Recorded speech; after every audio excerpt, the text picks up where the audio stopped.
And we are live.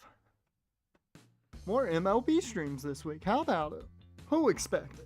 Nobody did. Jaron, welcome to the stream, man. How are you doing? How's your Wednesday been?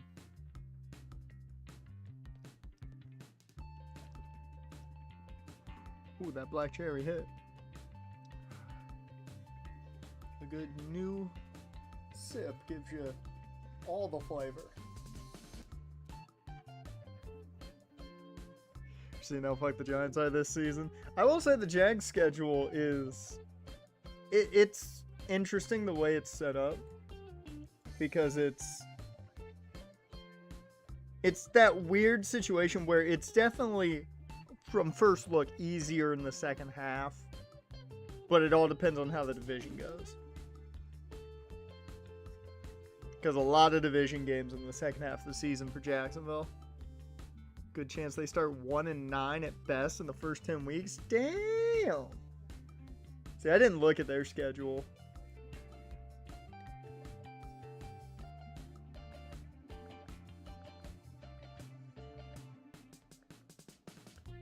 Here's what I need to do. No.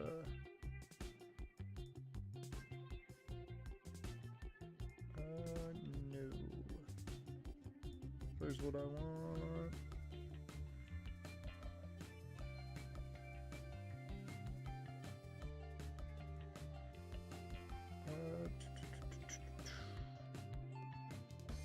Here we go.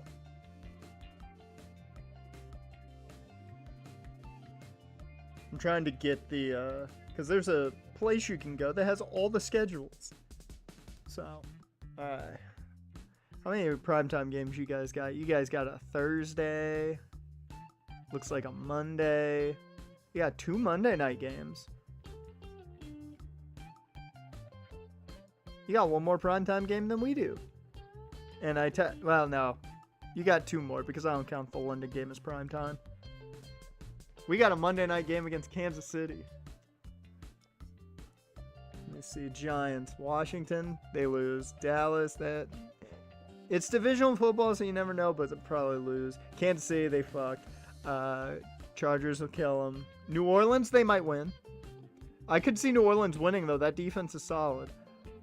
Philly.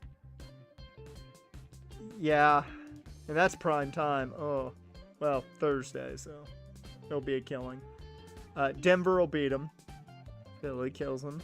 San Fran, depends on how well San Fran plays, but they'll probably lose. Chicago, they lose. Green Bay, they lose. Detroit, they lose. New England, they could win, maybe. Maybe. Who knows? Dude, they have a late fucking bye week. Oh, that sucks. They lose to Washington. I think they lose to Minnesota. They'll probably lose to the Raiders. And they'll lose. They might win 2 games. They might win 2 games. It depends. Division football is always up in the air. But, dude, the Giants' schedule is terrible. The NFC North and AFC West is probably the worst pull they could have gotten. Because the AFC West is just a bunch of teams that are in kind of the same spot. Outside of quarterback, Kansas City is in a very similar spot with every other team in that division. Pat Mahomes helps them an ungodly amount. So, like, that division is all solid. And the North is arguably the best division in football. So, yeah. They're doomed. Alright. As for the stream today, we're not doomed. We get, well, hopefully not doomed, I should say. We get to watch Matt Manning in his White Sox debut. But I do want to check, real quick, top prospects, because we never did look. I just want to know where our top prospect is. Number 7 is our top prospect, Ken Schultz. They're expecting him to possibly make it to the majors this year. I don't think he will. I don't plan on it. Darryl Jones is at 14. Really? Guillermo Marcelo they have at 17? Okay. That's surprising. So 3 in the top 20. And then we've got Tony Badgley at 63. Louis St. John at 72. Bruno, who we traded for at 74. Luis Tavares, 77. And Noah Schultz at 99. Well, that one's not real. So we got a good chunk. Let's do this. Let's jump into this game.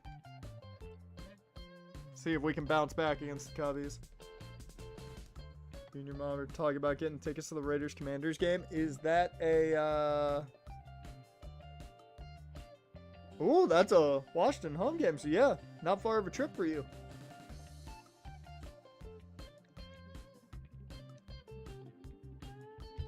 Yeah, it's definitely doable in week 3.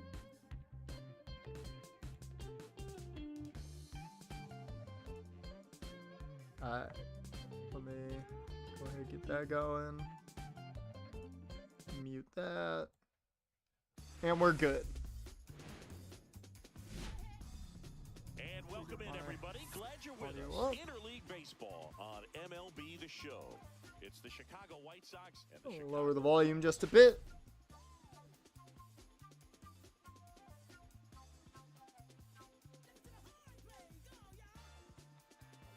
Grayson Rodriguez fired 8 innings of 2-hit ball against the Red Sox.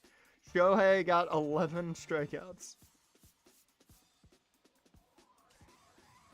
Ooh, farm report. Here we go. Charlotte killed it. Look at Jones killing it. 7 innings, 4 hits, 5 strikeouts. Jack Caglione had a home run.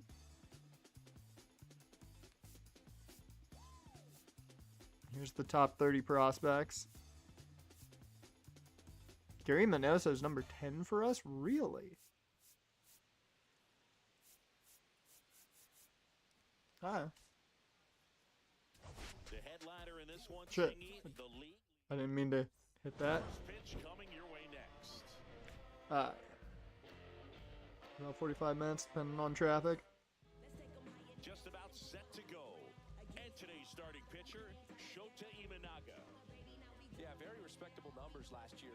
I don't know where it is. There is a metro line that heads into Landover. They're dominating, but when you can have that kind of consistency, you know you have a chance to win the ball game every time he takes the mound. So, good season last year, opportunity for him to go out there. I just want to see where it is. Even improve. But I tell you what, if this guy's pitching for me and I'm playing in the outfield, I'm loving every minute of it. Field. I don't remember the name of the new stadium. Oh, it's only 3.2 miles. Kerstead makes his way towards it. Can't get there. Huh. This one lands foul. It's definitely walkable if you decide to take the metro there. Huh. Kicks and fires. Swing and a pop-up. Foul territory for the catcher. Yeah. And there's one down. I didn't know what the. I've never taken the metro that far, so. It's a Minecraft release for the Chargers? Dear Lord. I know the Jags are doing the Ashton, whatever his name is. They're doing his, they're doing his whole thing for theirs. There's a strike of the knees. Dear Lord. Former All-Star, 35 years old, and he was born in Japan.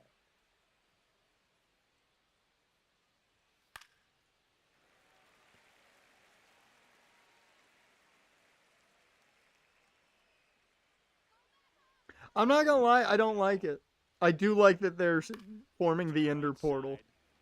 That's good. And he handles it himself for the out. Batting third, the second baseman, Alex Bregman.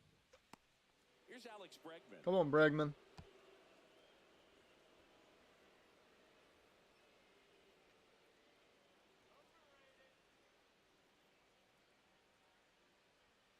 First pitch misses. 1-0.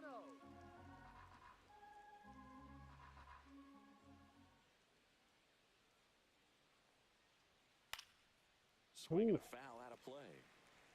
2-out space. Is Preseason for us isn't fun. There's not really much challenging in preseason.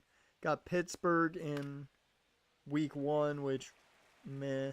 Saints in week 2, which is essentially, you know, the warm up, which is the Saints. That's not the greatest warm up overall. And then you got the Dolphins in the practice squad game.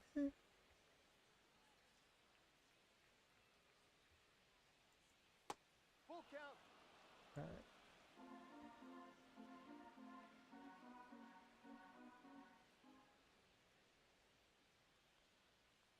That's ball 4. Hey, I'll take it. That's a walk. One of the things about that 2-out walk, the base runner over at first base is going to have a very aggressive secondary lead. So ball down the line or into the gap will produce a 2-out RBI, and those are the best.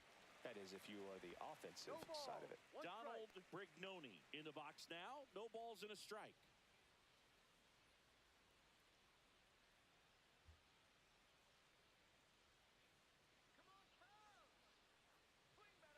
Ball. Okay, at least we're making Shota throw here. I'll take that. I will never complain about making a pitcher throw. Come on. Donald, you can't be doing that. Duval chant, do a bunch of ocelots. I mean, I'm telling you now, that probably tamed them all. That tamed them all. He now has a lot of cats. Come on, Donald, you gotta swing at that. So one left for the White Sox. Can't sit on that one. Damn. No score. You're watching Major Alright. Here we go. Matt Manning. Are you kidding me? Did they actually get Ashton Hall to do it? Oh, they did. What the fuck? Either they green screened it or what the fuck? Bottom of the first. Another batter down. Pete Crow Armstrong. Fought off foul. They literally got him to do it. The fuck? Out to short. Throw on to Torkelson. One up, one down. Time now for the Chicago Cubs lineup. A really frustrating showing for them in their last game. Lots of traffic on the bases, but they left a ton of runners on base. Couldn't cash in their chances, Chris. They had plenty of chances. There's nobody to blame it on but themselves offensively. They just did a poor job converting in those situations. You have to figure out what's your plan going to be. Maybe watch some tape from the last game. Make the adjustments. So if you get those opportunities in this one, you've got a much better chance of scoring some runs.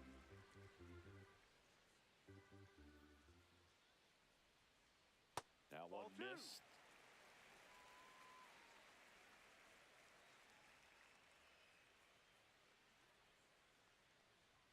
And that clips the inside corner.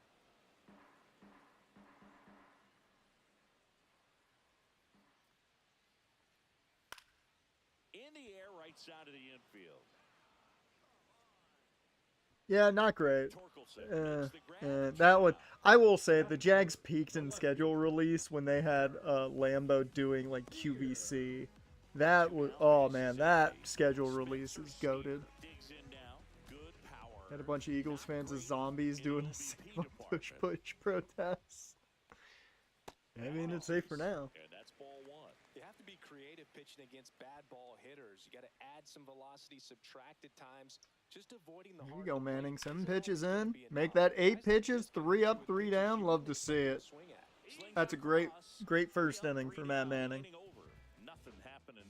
Great first inning.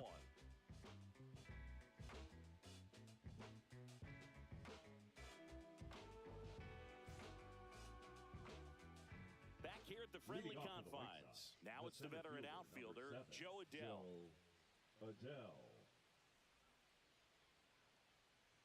Shota back to work. Oh, That one is lifted in the air. Joe got contact, but not enough. A little too under it.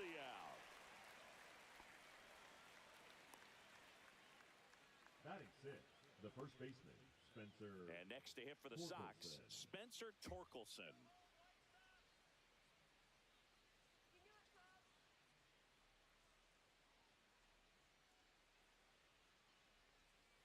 Not Okay. even close there. And that's ball one. No score here in the second. Giants tried sleeping. Got the Monsters nearby notification. Let's go Saquon. Oh, Lord. Yeah, that's fouled off.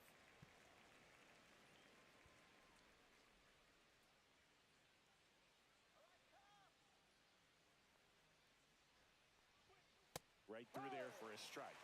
Come on, Spence.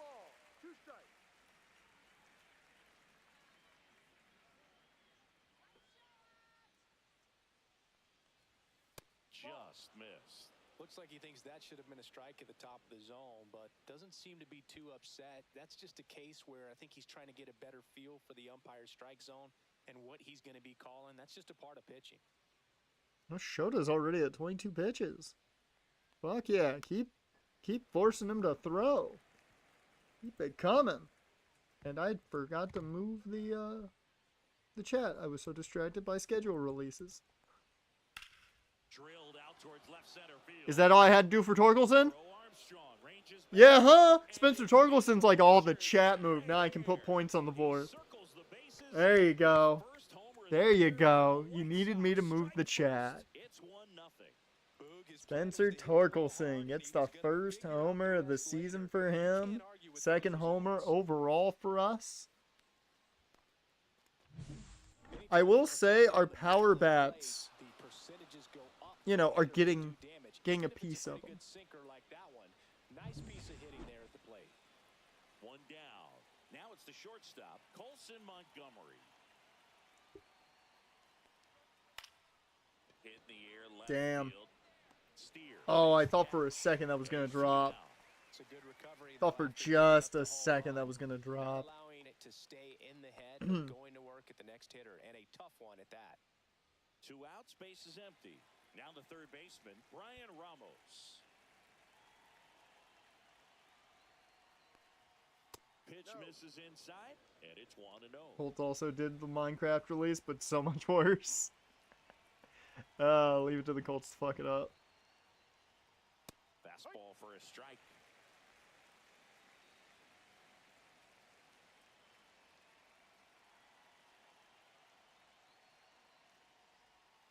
So a foul ball makes it 1-2. Come on, Ramos. There's did everything in-game with mods, and they just made shitty animations with 2D art. Ugh. Ugh. Ugh. No. 2 down, base is empty. No, if you're gonna do anything Minecraft-wise, it has to be in-game. It's gonna take fucking forever, but it's gotta be in-game. Fights that one away, still 1-2. Here you go, Ramos. That wasn't an easy pitch Keep to fighting hit. him. He's It's up 30 much pitches easier to now. do damage against mistakes, but that's not what that pitch was. He's battling him, I'll take it.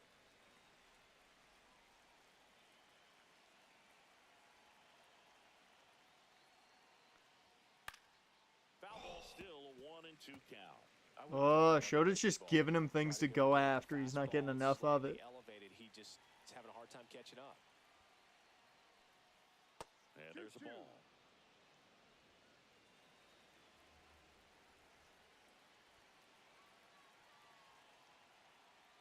Come on, Ramos. There you go. Ah, just popped it up. Fuck. Oh, wait a minute. It's foul. We're still alive. Ramos is still alive. How many fucking pitches has this been? Right here, about to see pitch number 10. Holy shit. Next offering way off the He's plate. thrown a whole inning of pitches. Cuero's up next. Will be his first at-bat of the season.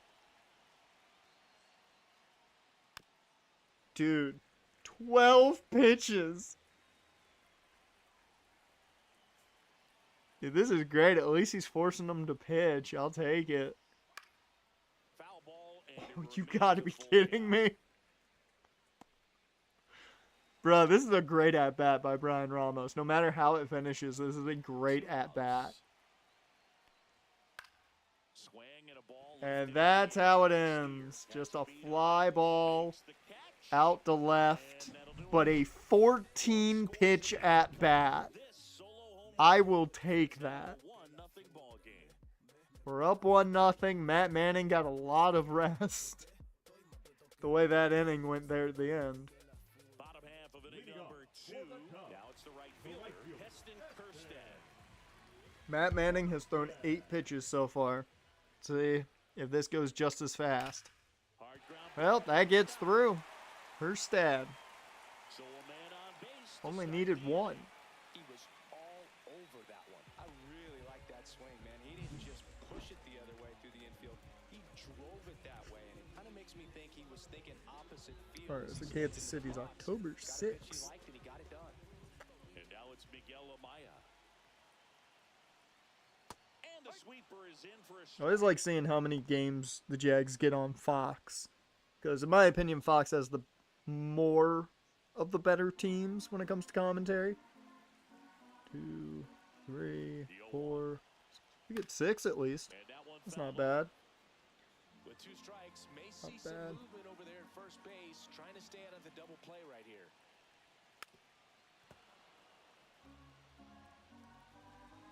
Come on, Manning. Get either the ground ball or strike him out right here. One of the two. There it is. Oh, there's no 2 play. This is so. Alright, well. Batting 6, the designated hitter, Owen Casey. And here is Owen Casey. What the fuck is the Colts profile? I assume it was drawn by somebody. Oh, this is ugly. Oh, this is so ugly. I get what they were going for, but this is no. Ball 1, no strikes. No. Why'd they give the Titans a party bus? And he grounds one back up the middle. Slings to first in time. Batting 7, the third baseman, Key Bryant. Now batting Key Bryant Hayes. Okay. When you Yeah, talk no. about elite defensive third baseman, I could only watch that so much.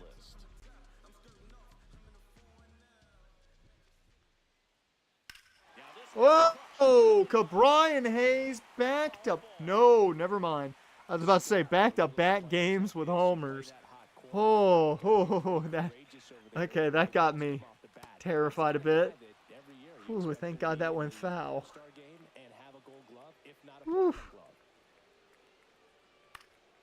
Foul ball, it stays 0-2.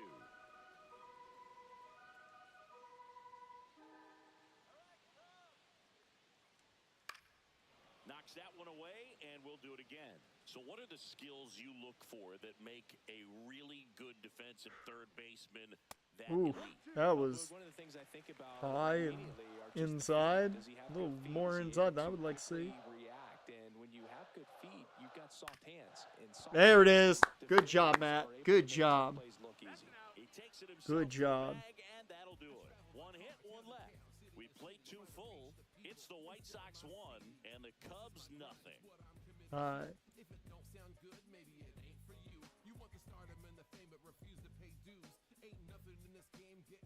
And welcome back to Leading the off for the White ballpark. Sox, Top the half of the catcher, third inning, and now Edgar Caro. Okay. Come on, Cuero. At least make sure to... At least make sure to throw. That's all I hope. Catcher's mind and even the pitcher's mind as to the conviction in the call. Next pitch inside, and a count even 1-1. Let's see.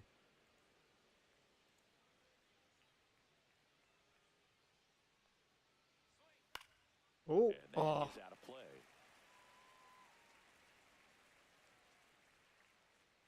Well, I think Jaylen Brown's going to hit. Which is good. So at least make some of my money back. Still 1-2. I need Cat to get 7 more boards.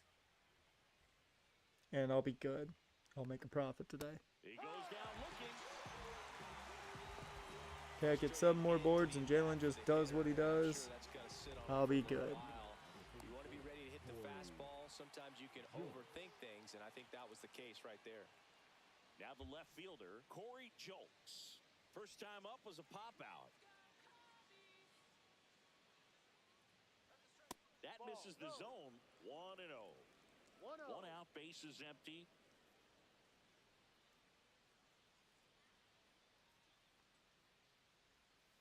This to third. Handles, throws to first. First 2 batters retired here in the top of the third. And next to hit for the Sox, Jordan Walker. 0 for 1. He grounded out in his first at bat.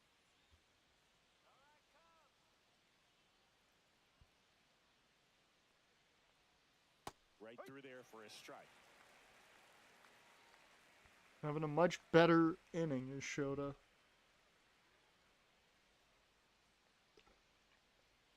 Swings and misses. And that is strike 2. Come on, Jordan. Ripped to short. Sends it to Tolia. And the White Sox. All right. Well, that didn't go the way I'd hoped, but they're on top. we live with it. And we're back. The batter will be the shortstop, Trey Sweeney. The wind of the pitch. Matt Manning, 21 pitches in. He's got about 25, 26 less pitches to his name than Shota does. 13 primetime games this year between KC and Dallas. That makes too much sense. 1, KC's KC. You got to have Taylor on the screen. And 2, Dallas is Dallas. Dallas is going to get primetime games if they go winless.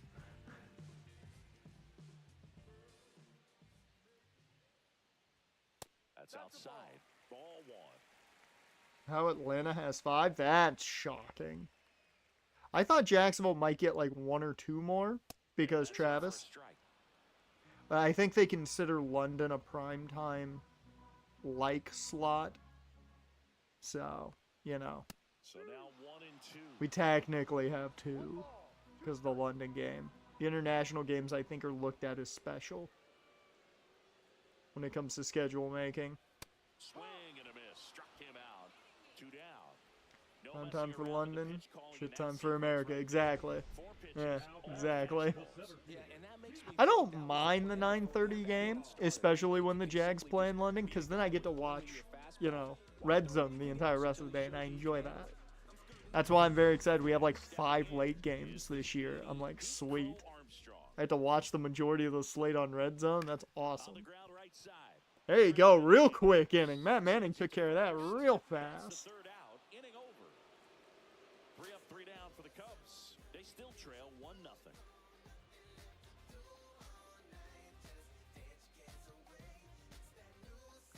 Sleeping 30 minutes too long and you miss an entire quarter. True. True. But normally on the London games, I'm kind of, you know, I'm ready for Sunday then.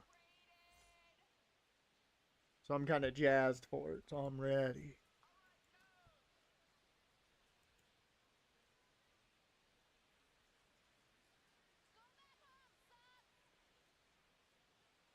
Come on. Come on, Bregman. And a foul ball. You know, these White Sox showing great discipline at the plate. I thought, given the way they were announcing most of the Week 1 games, I thought it was going to be a division week. I thought they were going to start Week 1 just all division games, which I was like, oh, that's cool. That's a cool way to do it. And we've got the Panthers, so, you know, that's interesting. I would love if the Jags wear the Prowlers because, you know, it's the 2 teams that came in at the same time. So, that'd be nice, but I was hoping divisional Week 1.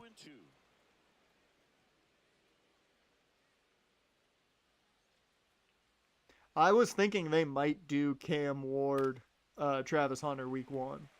I thought they might do that. They didn't, but I thought they might.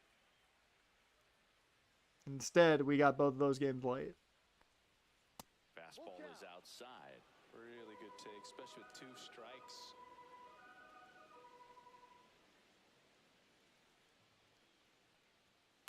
On the ground at first. Ah.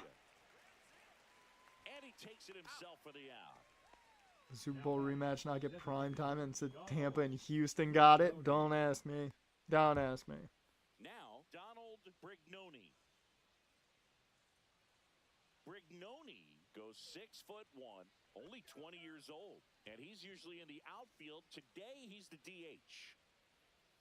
There were rumors that Jags Chargers might get prime time. You know, the rematch One down, base is empty. from the comeback. That's a ball. But Tried the sweeper. yeah, Chiefs Giants got the Week 3 Sunday. You know why? No, I know why I got it. Abdul Carter versus Pat Mahomes. That's why. I don't think that's worth it, but that's probably why. That's the third. There you go, Brignoni. There you go. I want to see more of his power shine through. He hasn't really shown off his power much through these first 2 games, but So, man aboard. as long as he's getting on base like that, I'm happy. Fly to center his first time. He's 0 for 1. Come on, Joe. Strike 1. The NFC divisional round matchup between Philly and the Rams that same week. I'm shocked that didn't get prime time.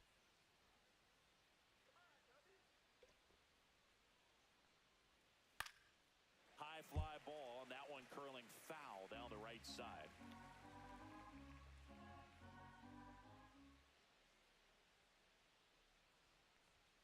And ball Ooh.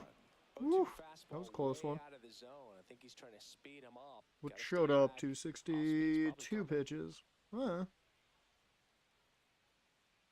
Depending on if we can get to him here, we might be able to take him out in the 5th 2 inning. balls, 2 strikes.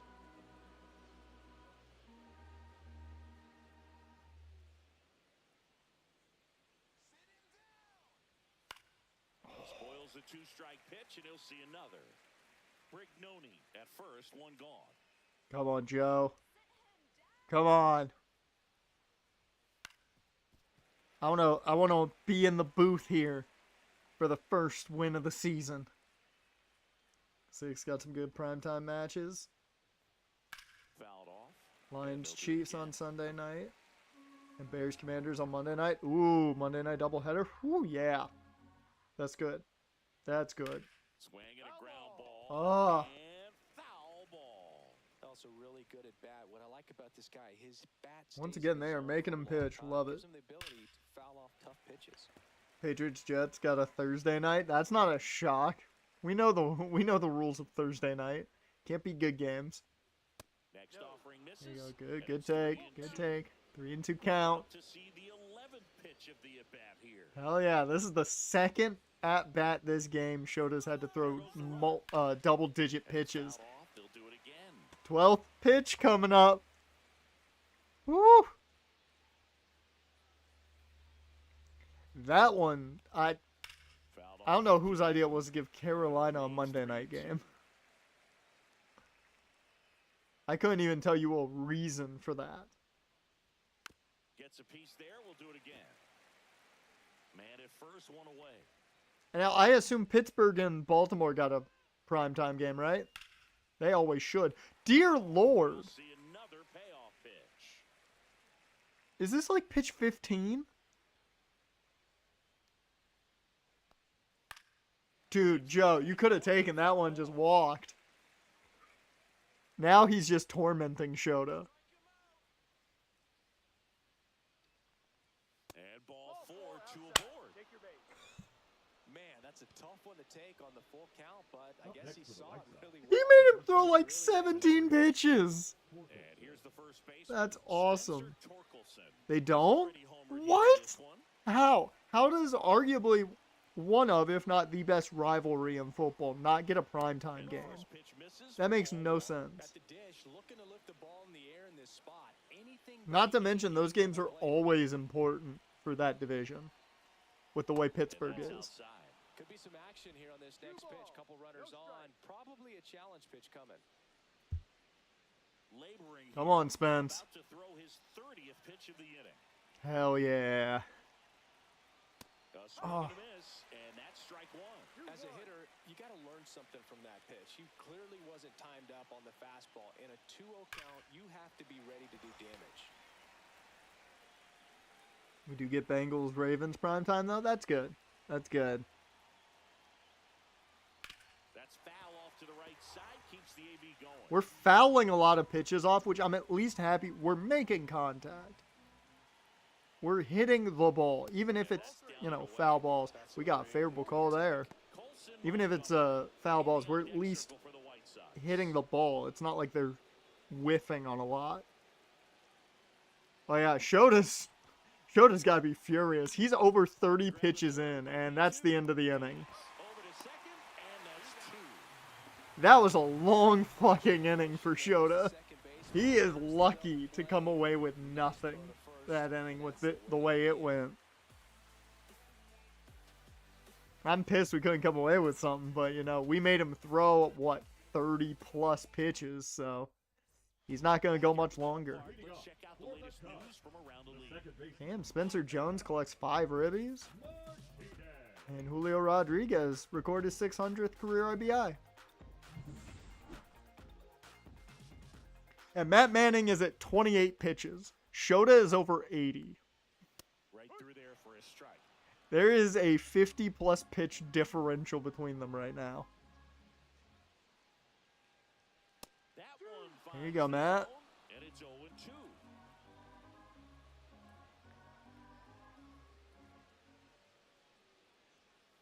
Curve in the dirt. It's always weird cheering on somebody with my name. It is always weird to me. It's the closest thing I can get to, you know, being very positive to myself, though. Really nice job of 2-strike hitting in that at-bat. That pretty much split the zone down the middle, and those are the ones where you got to make them pay.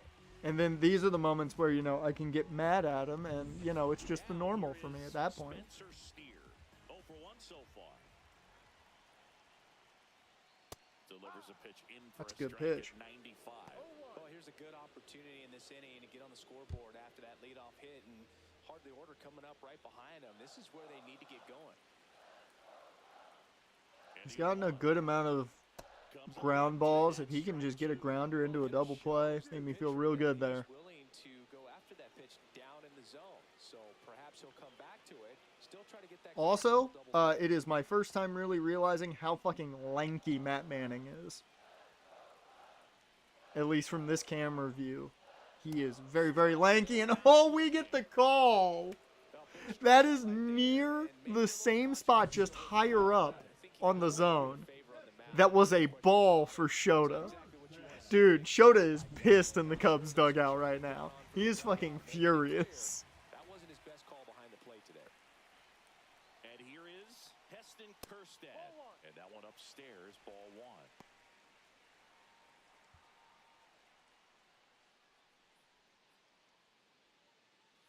Oh, I just realized I have both headphones in.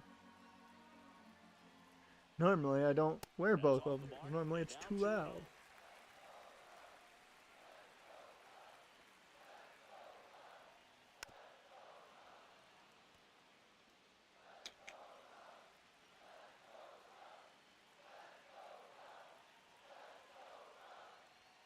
That one missing inside. On this count, runner not known for his speed, but I think you got to put him in motion. Try to avoid a double play here. 3 teams get no primetime slots. Browns, Saints, and Titans. All 3 make sense. I am a bit surprised they didn't give the Browns 1, given the Shador possibility. That looks like it's gone. Yep. God damn. Kjerstad is a problem for us right now. It's 2-1. Chris, So the Cubbies take the lead for the first time today. The ball well, and he's got his timing locked in. He's looking pretty dangerous at the dish right now. Oh, I'm going to need you to remind me at the end of stream, scream and yell at me to remind me to do a DDP yoga session after stream before I go to bed. because I've not done any yoga today and I want to get a session in. That one is upstairs. Trying to get in a little bit of shape before vacation. Okay, 6 more, Towns. 6 more. Next offering is in for a strike.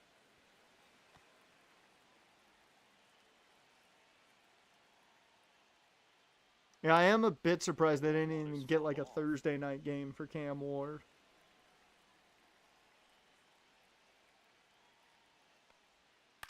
On the ground, right side. And that one handled. Slings to first in time. Now batting, the designated hitter, Owen Casey. Next is the designated hitter, Owen Casey.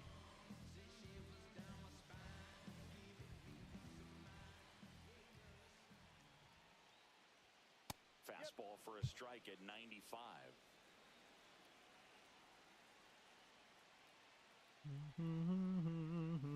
Next offering is fouled back. Oh, wow. They're expecting Alex Ishii and Brignoni to be top of the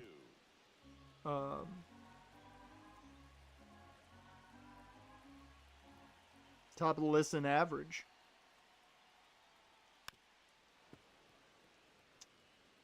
Oh, now they're making Matt Manning throw.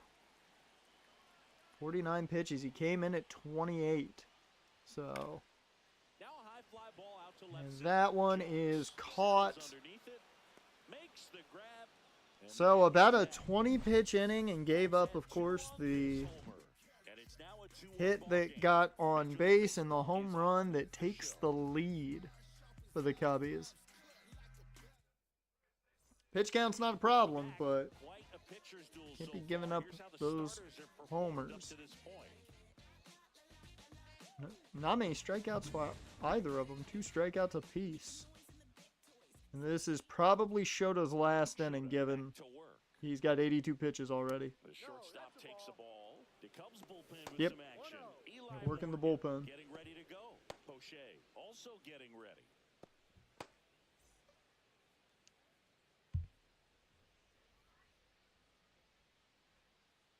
Come on. Oh, God, Shota's got to be pissed. This ump is not helping him.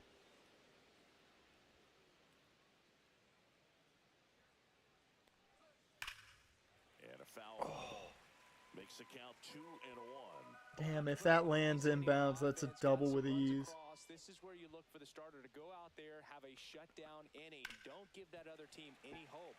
You just hope that he can get through this inning, get the bats back up there while they're hot.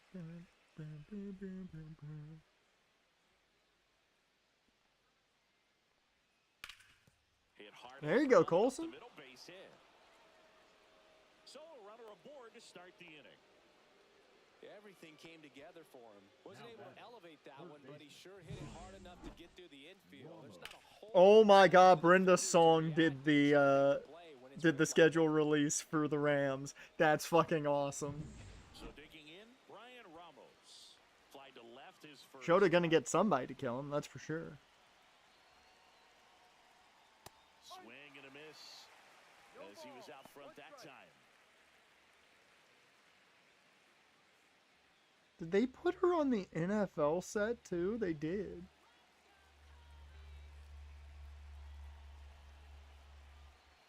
And that's downstairs. 1-1. Way to lay off that pitch down. Now snap throw to first. I got Dives listen to back this. in safely. I think you want to get a one-way lead, be very aggressive in the secondary. This hitter not a power guy, so you want to make sure that you can get some length on the secondary lead and perhaps score on a ball in the gap. 2 balls, 1 strike.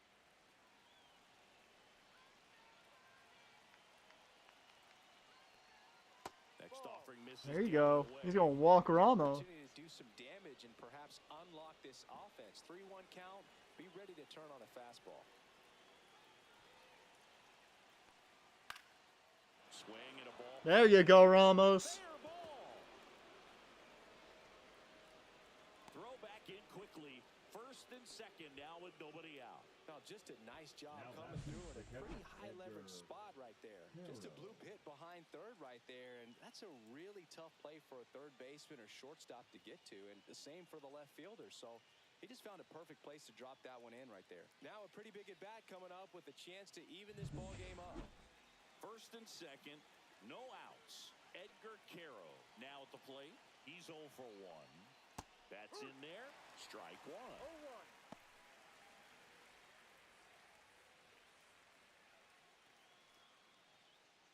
0-1. White Sox down a run.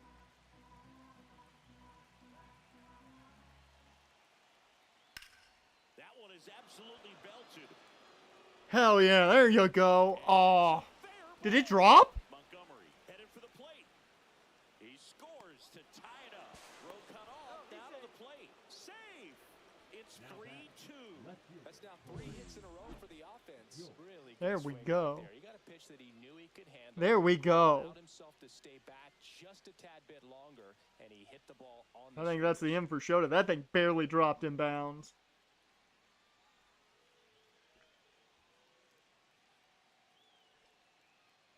Here comes the skipper out of the dugout, and he's ready to make the move. Shota Imanaga done for the night, and he leaves in a 1-run game. Yep. There we go. We knocked Shota out in the 5th. So he goes 4 innings because he didn't even get an out there. That's a Cuero, what, 2 RBI double? I believe it was. I was busy looking at Brenda's song, you know, do the news for the Rams. Runner in scoring position. Yep. No outs. So a 2 RBI double from Cuero. To the plate for the White Sox. Corey jolks up. 2 in this one. And there's a foul ball. They were not going to let him go a 3rd time through the order. Especially given most of the guys he's faced, he's had to throw like 15 to 20 pitches against.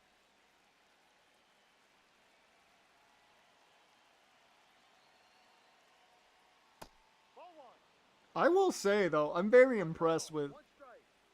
a lot of the players and how they have sat on pitches. Because I thought we were going to be a lot more aggressive at the plate, but guys have sat on pitches I didn't think they would sit on. That were like obvious balls. Man at second. And a foul ball, he stays alive.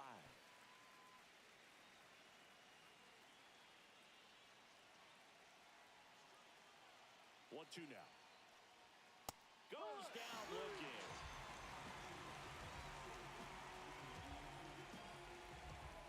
Jordan Walker steps to the plate for the White Sox. He's grounded out a couple of times.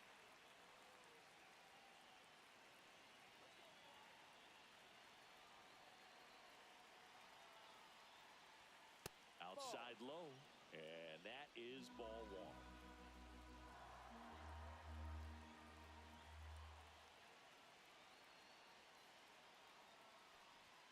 Just missed.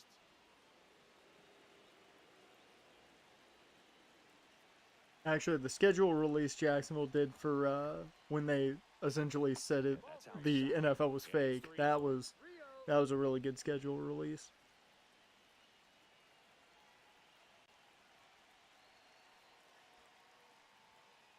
That actually won a film festival award, and that's a walk for Jordan Walker. Dear Lord, this is the team we've been waiting on at the plate right now. And now it's Alex Bregman. Come on, Bregman. I hate that I have to cheer for you, but you know what? No better way to get out of this Make me inning. proud, Bregman. Make me proud. First pitch, just misses. Dude, this ump does not like the Cubs right now.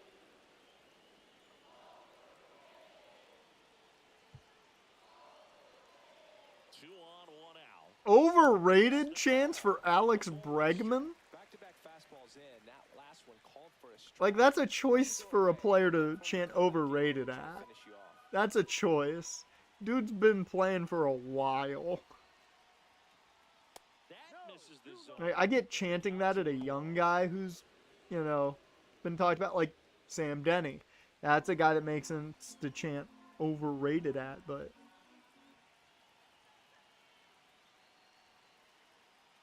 I don't get why you chant that at a guy that's been playing for like 10 years. Up next for the White Sox. Well, at this point, probably like 15 years. More so for Bregman.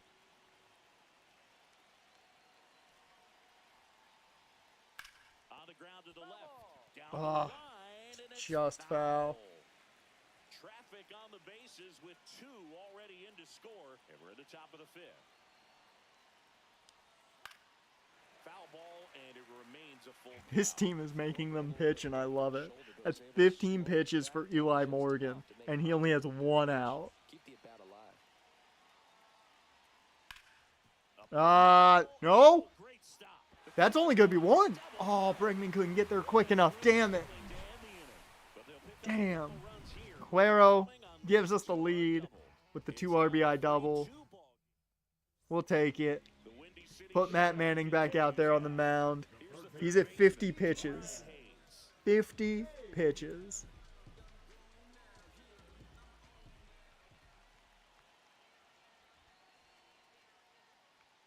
Late on that fastball. Well, a come-and-get-me fastball right there. He didn't look ready for the velocity. I think it'd be a mistake to throw him anything off speed right here. Fouled off. He was Yeah, really the worst pitch, the worst thing he's had happen, really, is that homer. Outside of that, he's had a really good game, and that's a good strikeout right there. Take that, Cabrian Hayes. He's locked in at the plate when he's using the whole field. He was out in front there. Just needs to let the ball travel a little more, and his timing will be back on track. Good pitch for the strikeout. I do like, though, that everybody is hating on the Jags' schedule release, which wasn't great. check swing called. But that means that probably the team's going to be good. Because normally our schedule release is pretty good, and then the team's shit. So, I've got hope now. I've got hope now for the season. Swinging a foul straight back. All right. Popped up to the left, into foul ground. Snags it for the second out. Are the Celtics actually going to pull this shit off? Yes. I need 4 more boards out of Cat. 4 more boards. He was a strikeout. Plenty of time. He can get 4 more boards.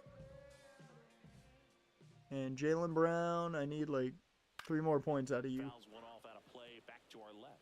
Or just get 1 more bucket and then 1 more assist to board. Inning number 5. And I'll make a little profit today. That catches the top part of the Actually. zone, and it's 0-2. He's been going after these guys consistently, and as a result, Yeah, I think it's only like a $4 profit. throwing the ball very well right now. No. I think it's like a $7 profit. It's a decent profit. But it's got to hit. And down on strikes. Hey Dash, did you not see me schedule the live stream at like, Quietly, and it's still a what was it? I scheduled it like 2, 3 o'clock. Yeah, like 5 hours. The Windy City Showdown continues now. And now the DH, Donald Brignone. You missed us absolutely murdering Shota on the mound. And Matt Manning's having a great game. 0-1. Welcome to the stream, man. How's your Wednesday been? Phil Maton up and loosening in the pen. Poche, the lefty, warming up as well. I'm going to reset because chat on YouTube's not working. Swing I see it on the multi, but I don't see it on, I don't literally see the chat on YouTube. There's the power though, Brignone, that I've been waiting on. Boom. Are you getting yelled at by your family? Yeah, I hope it was a good reason. Because if they're yelling at you for a terrible reason, that's on them. First pitch doesn't find the zone. Base is empty, 1 away, and we're the top half of the 6th. Next offering is in One for a works and the strike. other doesn't. I mean, really the only thing was I couldn't see it on, for some reason, I don't know, YouTube's chat didn't want to bring it up. But hey, I've got it over here and it's not in, yep, it's not on screen sadly. God damn. Multi-chat, you gotta That's pick. to third You gotta base. decide whether you're gonna work Fires to first ever anytime. fully. Now batting. I'm just happy I can at least see it. Spencer. That's the main thing that matters. Because if you watch on YouTube, you get the chat. Next to hit for the Sox. Well, you Spencer goddamn dumbass. Torkelson. Ah. He launched a solo shot back in the second inning of this one. Yeah, that was big for these guys early on. Definitely helped them get off. I don't know if I need to ask any more questions after that. Okay, come on, Spence. And it misses. And that's We'll take it. ball one. We'll take it.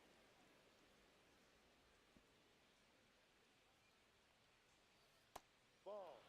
Okay. 2-0 count, great hitter at If the we can get dish. another walk, I will be ecstatic. These guys have been so good at just taking pitches.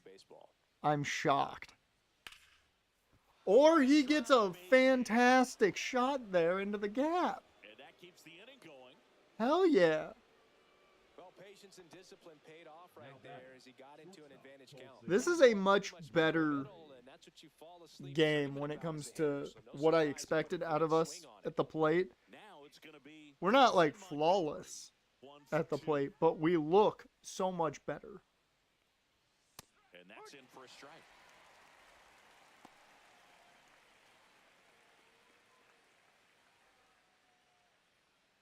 I could see them doing it. First with two away. I'm not sure they're going to do it, but I could see them doing it. And that one foul. Damn. I thought Colson was about to jack up a homer.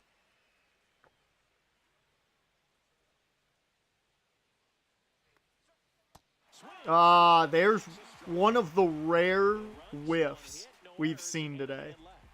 We have not seen a lot of that. Half of the sixth. It's the White Sox 3. All right. Here at Wrigley Field, bottom of the inning. Here's a speed threat, Pete Crow Armstrong. And Matt Manning, 59 pitches, make it 60 now. Here in the bottom of the sixth. He has played fantastic. He has played fantastic today. And it's 1-1. A lot of ground balls. He's given up one big home run. That's really Just missed. all bad he's really done today.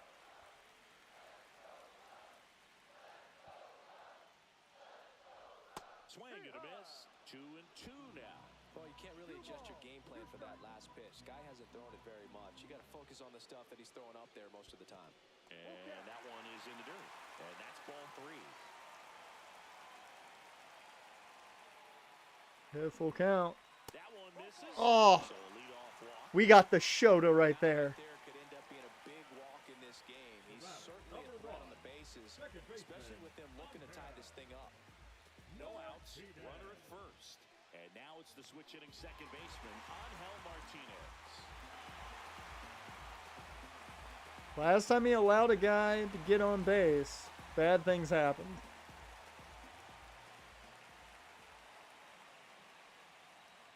Pitch is in there. Strike one.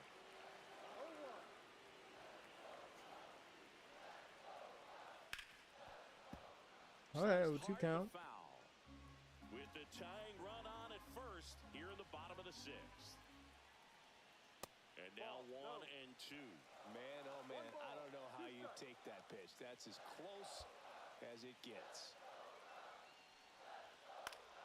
Fouls it back with 2 strikes.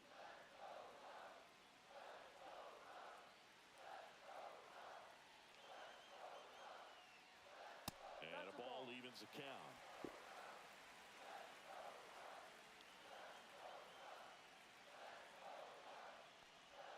Oh, that's not good. Oh no, don't tell me you're losing control now, Matt. Not good enough speed to steal the bag to get in scoring position, This one even if sucks. it's a swing and miss at the plate. I mean, that pitch that got called a ball was more a ball than a strike. It was a better call than Shota had gotten. And there's one away. Still was very much like the calls Shota had gotten early in the game. Number 7, Spencer. Steer. No, we're getting Jan Gunther again. There's no way Logan's getting that title. Come to hit. There's no way Logan's getting that title. And you want to know why there's no way Logan's getting that title? Because what's the one thing everybody hates about, you know, guys that get the title and never show up? They never show up. Logan shows up like for 2 weeks and then doesn't show up for like 4 months. They're not going to do that. Trips ain't going to pull that shit. Guarantee you of that. Not to mention, I wholeheartedly think Logan winning the world title might actually be the end of WWE. I both am being serious and joking at the same time, but it's essentially David Arquette if he wins that title. Now, David Arquette, not as good of a worker at the time as Logan is, but when you look at the similarities, yeah. Tried to check his swing, appeal to third, and he won around. Just enough that time.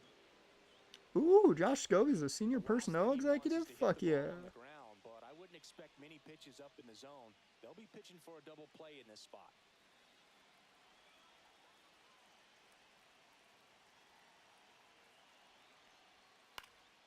And fouled off. Alright. Come on, Matt. That's hard hit. No, it would be a terrible idea to give that title to Logan. Because it's one thing to be a heel and not show up. It's another thing to be legitimately hated and not show up. And given Logan's a good heel, people just don't like Logan Paul. Wow, they're really gonna pull Matt after that? Okay, I get it, but I don't think he's made enough mistakes for you to feel like it's time to pull him, but I get it. Back with a new arm after a quick break. Dylan Coleman on a pitch out of the pen here. Okay, Dylan Coleman coming out. Appearance of the season. We like Dylan Coleman. That one pretty well. I think it would have been a lot more than a sac fly if not for that nice play by the outfielder to track it down. Good job of getting the run in. Good old Demondale Torborg. Or Demondale Torborn. Takes a strike. Well, we call that keyholing. Even though it's right there and looks pretty good, if he doesn't leave, he's not going to swing that early in the count. Coleman checks over to first, and he's back. Steer off of first with 2 away. Apparently they got actual Minecrafters did the Chargers And it's through for to make their schedule release video. throw stops the Okay, now we're in scary territory. and 2 out. I'm sure he feels really good about that one. There was nothing cheap about the way he got that one through the infield. That was ripped. Caught out in front and didn't get under it like he would have liked, but definitely put a good swing on it. A chance now to take the lead, and at this point in the game, that could be a deciding run. So now here's the DH, Owen Casey. First offering and it just misses.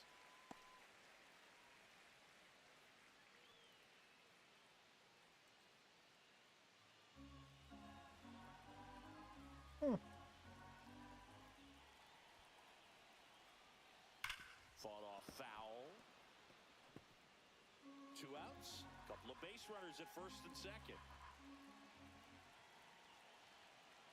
Come on, Coleman. Swing and a foul out of play. Just need 1 out of you.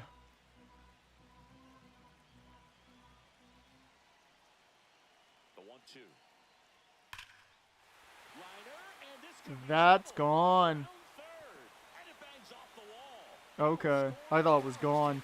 This has been a terrible bottom of the 6th. Holds it third. Oh, this got real bad. This got real bad now. It has been all about this 2-out situation. Fuck, the Cubs have become the Angels 2 days ago, where the Angels, like, absolutely destroyed the Padres with 2 outs. Like, they got, I want to say it was 3 straight walks and 2 hits with 2 outs. Like, it was crazy. Check swing. Now we'll look down to first. And yes, he One of those hits was a grand slam to win the game.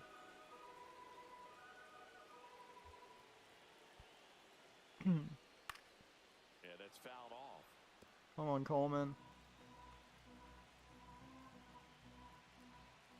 The 1-2. And offense downstairs and outside. Not to mention, I believe that that fourth run is credited to Manning. So Manning's given up 4 runs today.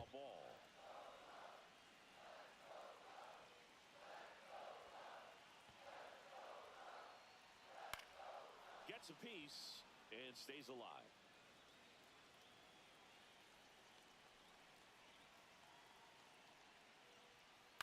Knocks that one away, and we'll do it again. 8th pitch of the at-bat coming up. Well, he knows they don't want to give him anything to hit, but when you've got opportunities to drive in runs, you've got to expand the zone. Oh, goddamn. Going out there and doing damage with it. Oh! On deck for the Cubs.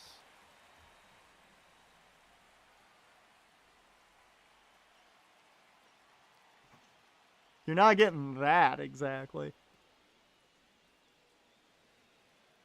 I've said it before, if the Raiders and Jags play in the playoffs, I'll do a watch along for that. But I don't know what I'd do if the Jags won the Super Bowl. You might not even hear from me for like a week. And that'll keep more runs from coming in, inning over. You guys won't even know what happens. Jump ahead. 7th inning coming up. It's the Cubs 4 and the White Sox 3.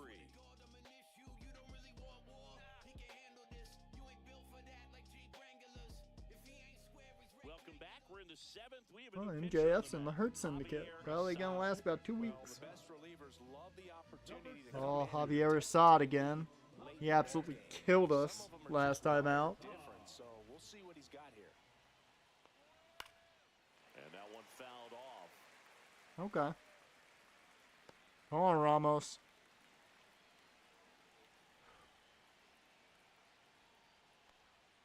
Check swing. He went too far, and it's a strike. 0-2.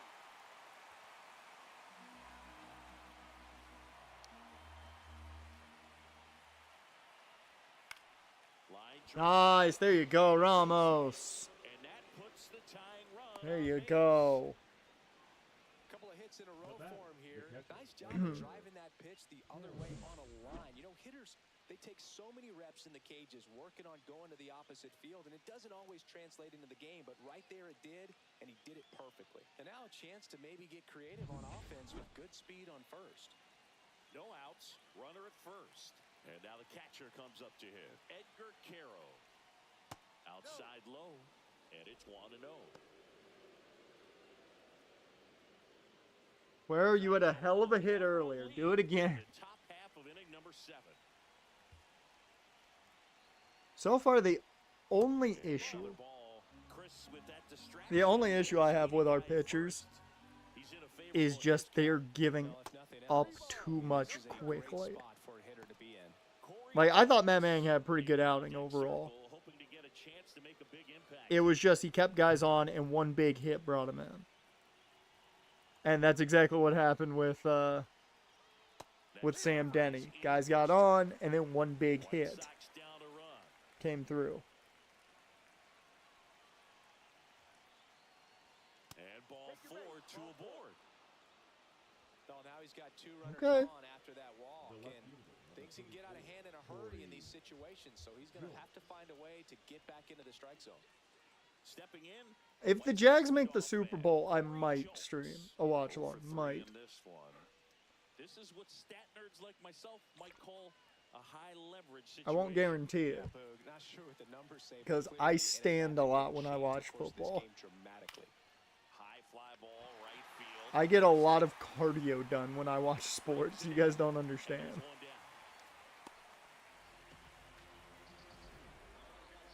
Now batting, right fielder, Jordan Walker. Normally, if I'm watching any game, Sox, Jordan depending,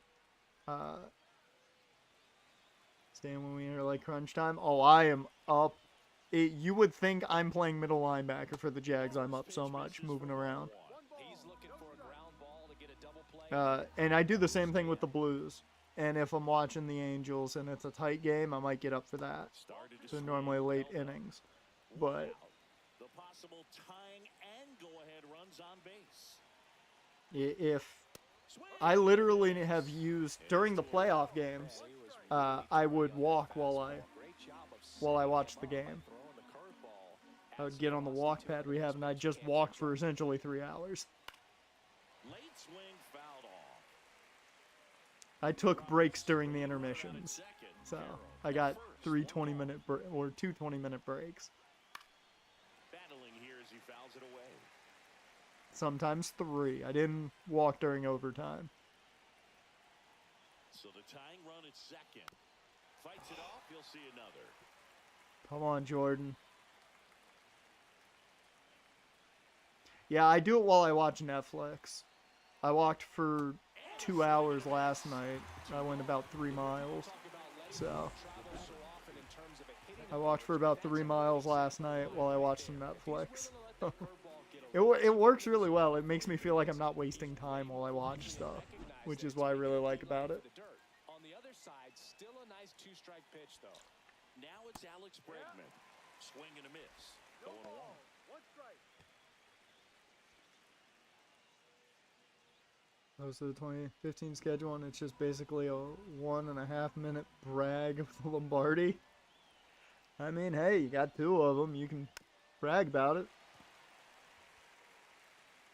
Hell, I just want the Jags to make the Super Bowl. I don't even care about winning it right now. I just want them to make the game. Piece there, we'll do it again. The room I'd get one, and once a day just turn on Netflix and watch an episode. Exactly. It works pretty well if you're watching, like, because I'm trying to catch up with the last season of, with the final season of You right now, because I watched all of Devil May Cry. And it works really well for, like, hour-long episodes. Oh, I thought for a second that was going to be out of reach and in the crowd. God damn it. So they strand a pair. 7th inning stretch time. Damn. Alright. Back in a new pitcher here to Well, Romano's back in. Jordan Romano. Played real well last time around. Looking for quality pitches out of him right We here. did. We definitely did.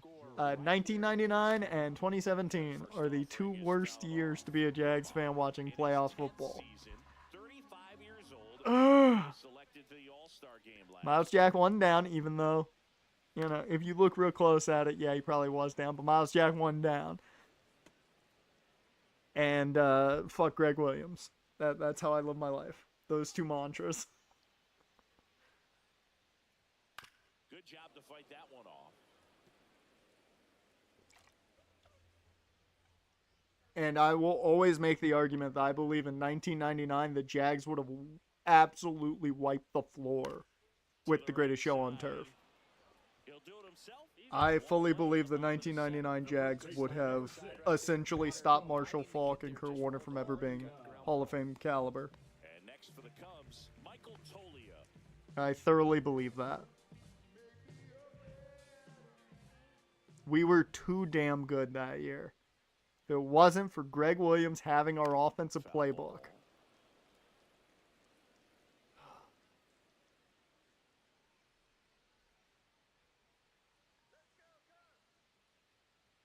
And a swing and a miss. I will still say the Miles Jack being down is not the thing I'm the most mad about in that game. I am still more pissed off that they gave them a pass interference call when Brandon Cooks is like 5 yards out of bounds by the time they throw the flag. Like, ugh.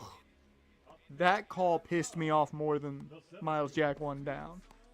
Because, oh my god, it's so blatant. And then after they score on that drive, they celebrate with the referee. Ugh. Oh, it pisses me off so much. There's a strike at the knees. It's 0-1. Oh no, Nick Foles was getting fucked up if we made that Super Bowl. I believe we would have crushed Nick Foles into 40 million different pieces. On the ground to third. Your offensive line would have been able to handle Saxonville. I don't think we would have like dominated, but Nick Foles would have been crushed. And Jalen Ramsey was playing arguably his second best ball, because I think his best came in that first year we traded him. These are the spots relievers really make a name for themselves. Late But and close. yeah. Not much margin for error, but at the same time, there's a reason they're put in these situations. Also, Blake Bortles was actually decent. That's actually why 2017 was good. Blake was actually decent. He wasn't good. He was decent. You don't want to get beat by a fastball in. And he Come on, steals a ball. Brignoni. Fastball for a strike.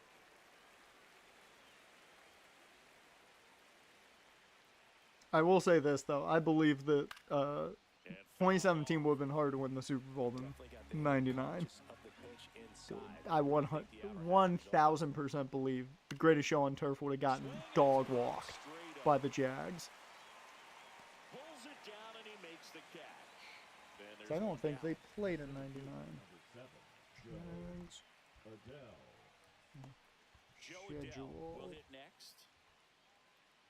Oh, there's a lot of reasons the Jags, Saxonville just disappeared like that, and most of them come from the name Tom Coughlin. That's arguably the biggest reason. Let's see. What was that schedule? Offering is outside. Holding on to a one-run lead, and we're in the top of the eighth. Swing and a miss. I will say, you look at the Jags schedule that year, Just ended up out in front of the slider. Hey, you can't dude, fault that the schedule coach's is commitment. pathetically Guys easy. just gonna have to Tennessee balance was two the strikes. only good team we faced that year. Maybe the Jags wouldn't have beaten the Rams. Gets the tying run on Although we base. did dog walk Dan Marino in his retirement game, so, and that's always fun. Tennessee did go 13-3, so Stays alive. I didn't realize they actually played that well.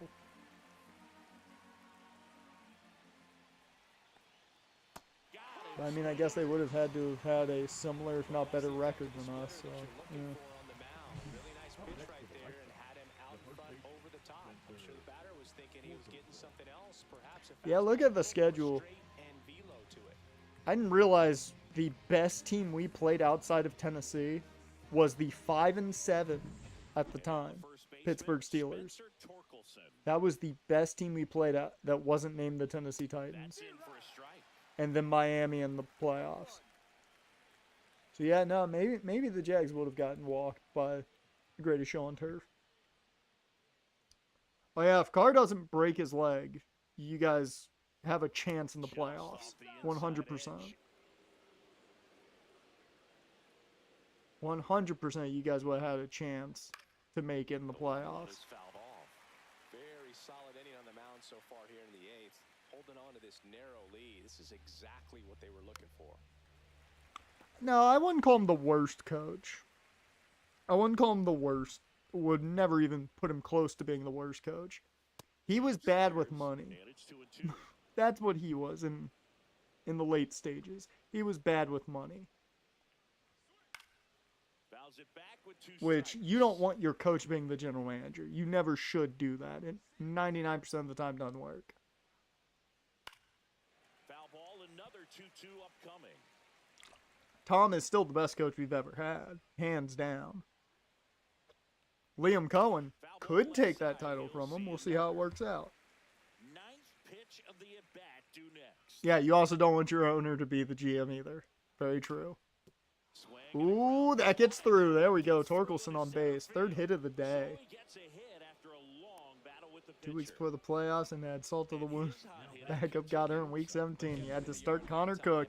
I remember that thinking, man, Connor Cook, I can't wait to see him. I have some hope for this guy. And then he starts in the playoffs, and I'm like, well, Making a move for a pinch big hitter. time pressure situation. Not a good look. Presents the go-ahead run. Oh, here's our boy, Alex Ishii, and Brooks Baldwin in as a pinch runner.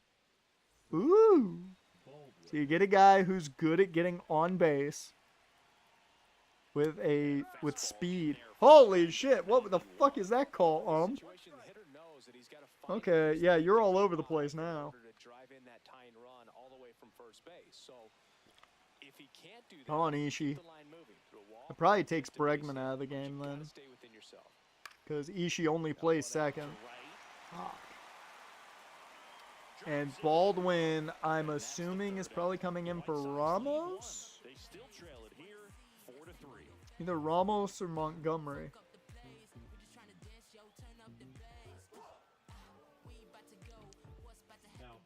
Back now, new pitcher on the mound as we roll into the bottom of the 8th. Jairo Oh, Ryan Rocchio checks in at short. Okay. He's the new So shortstop. Colson's out As a defensive replacement here. for Rocchio. On Helm And that was the only move they made. getting ready to hit. And that's in for a strike. 0-1. Hey! Ooh. Sorry about that. And that one fouled off.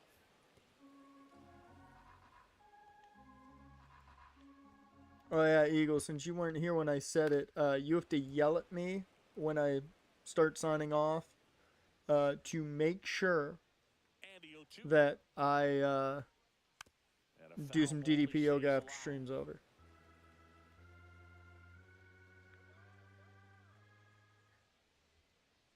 That's inside. And the count is 1-2.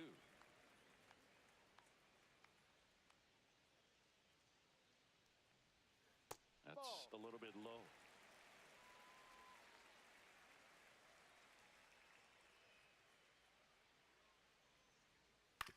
On the ground, right side. I feel like you could have just stepped on the bag. One gone to the bottom of the Now 8th. batting. Bill, a Left low throw fielder. slider like that one can be tough to get in the air. Good downward break on that one.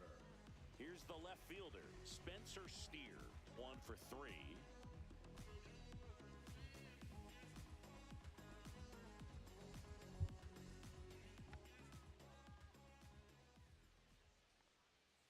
And that's outside.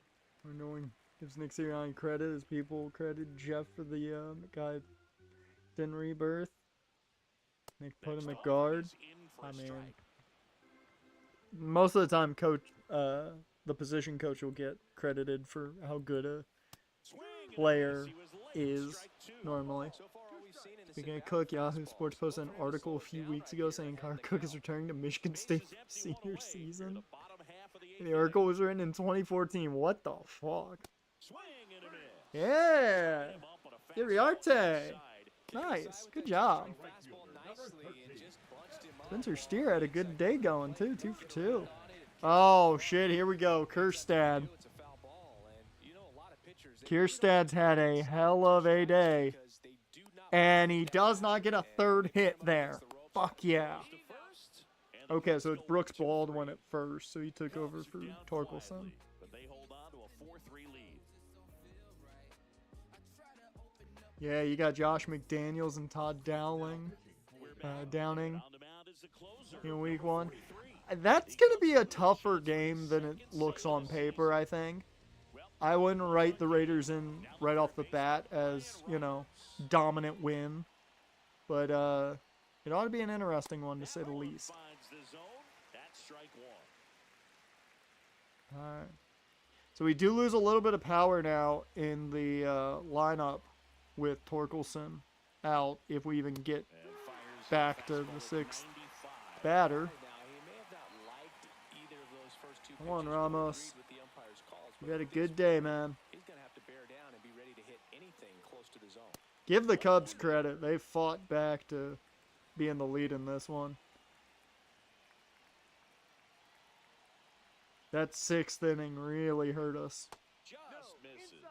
Ooh, we got the favorable call there. That's awfully close. I don't know how you take that. He's seeing the ball out of the pitcher's hand really well right now. There we go. Sleeper misses for a ball. Edgar Caro in the on-deck circle, hoping to get a chance to make a big impact here. Come on, Ramos. Come on. And he could Oh, he's rung up on strikes. I'm not. That looked like a check swing, and they just called it a strike, but Hope that opponent that has fucking in sucks. some type of comeback in the ball game. Tell you what, that helps him settle in, and that helps everybody else relax a little bit to get these other 2 outs. And that is out of play. 1-run game here in the top of the 9th.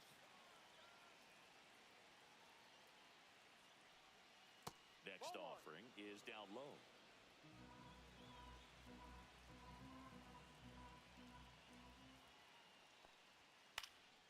And a pop-up right side. Okay. Top of the order here, and this is our last chance.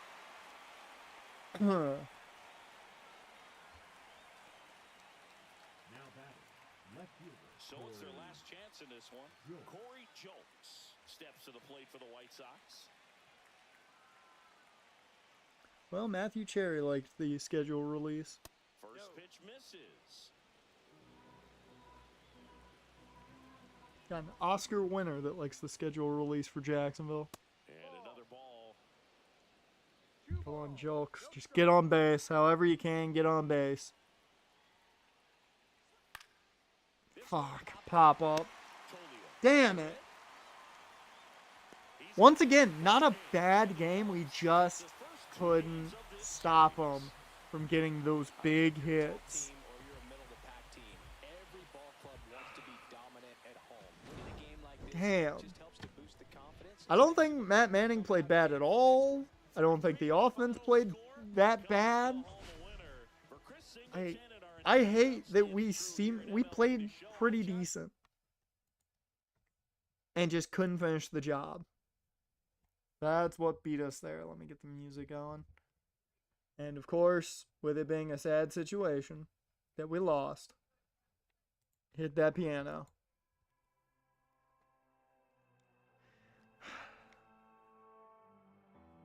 It's 5 2/3.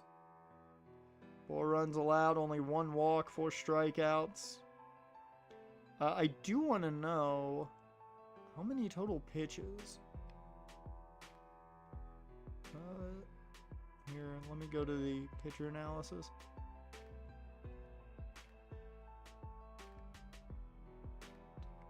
Manning.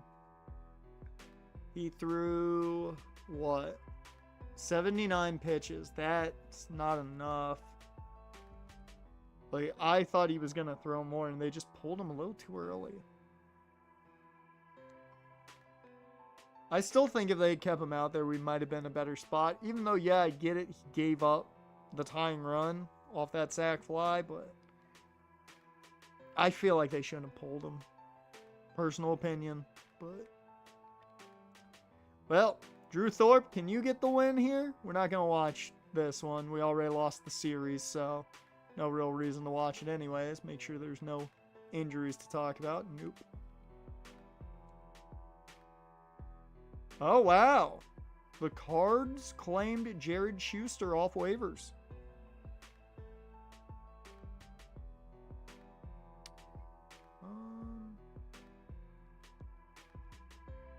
Oh, yeah, we did get those 2 waiver pickups. I forgot.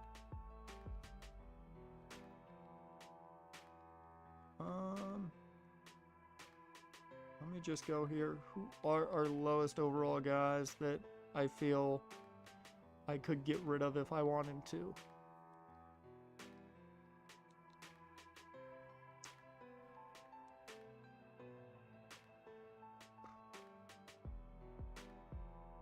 Yeah, I just don't see you ever doing anything.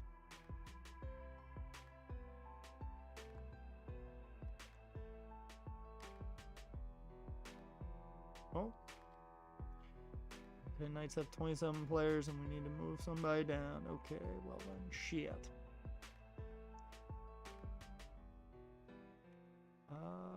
Let's see.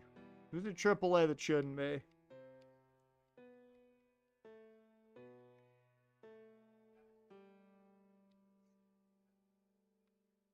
I might move Bruno down to AA just so he gets more playing time, because he'll be one of our top guys down there.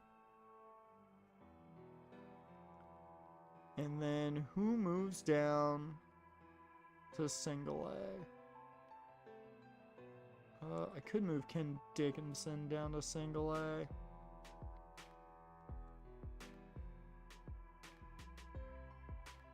Yeah.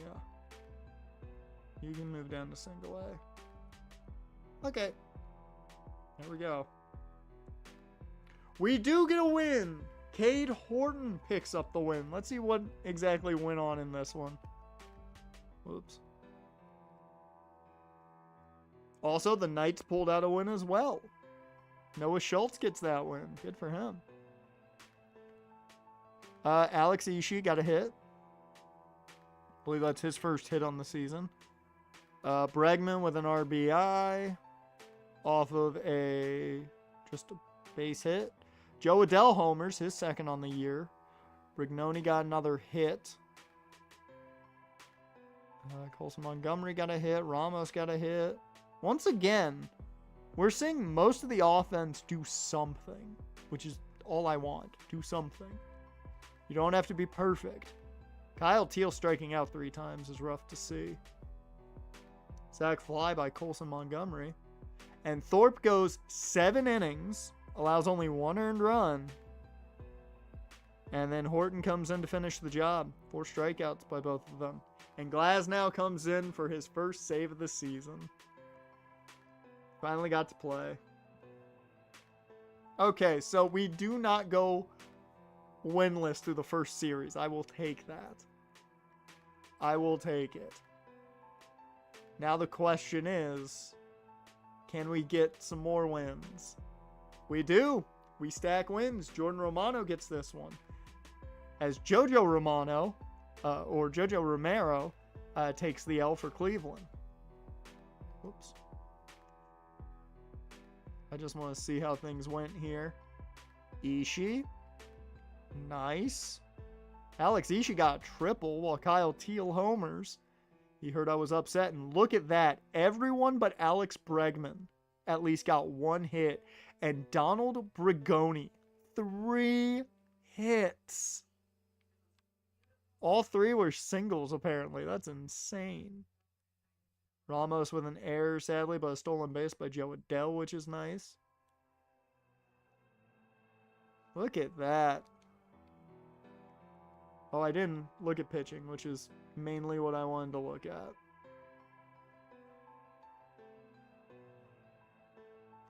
Canning goes 5 2/3, gives up no runs, 2 strikeouts, 3 walks. Romano gives up 1 run. How does he get the win? I don't know. Uriarte comes in, plays well. Glasnow does his thing. Yeah, good job, guys. And now Hagen Smith, his first start. And it is a loss for Dylan Coleman. Eesh. Once again, everyone gets a hit. We are hitting well. Not dominant by any means, but we're hitting well enough that I'm happy. Look at the averages. We have 2 guys under 200. Everyone else is above it or sitting in the 300s right now. Early on, I will take it. 9 strikeouts for Hagen Smith. He does allow 3. Dylan Coleman comes in and struggles. That's the second time now we've seen him struggle. I do want to know, I don't believe he has any... No, he does have some options, so if need be, I would not mind optioning him. And maybe bringing up Luis Taveras, possibly. Probably not with the way he's playing right now, but, you know, we could bring up somebody to pop in and take that spot. And somebody like Steven Wilson, who's played really well in his 1 inning. So, that's always possible if he continues to struggle.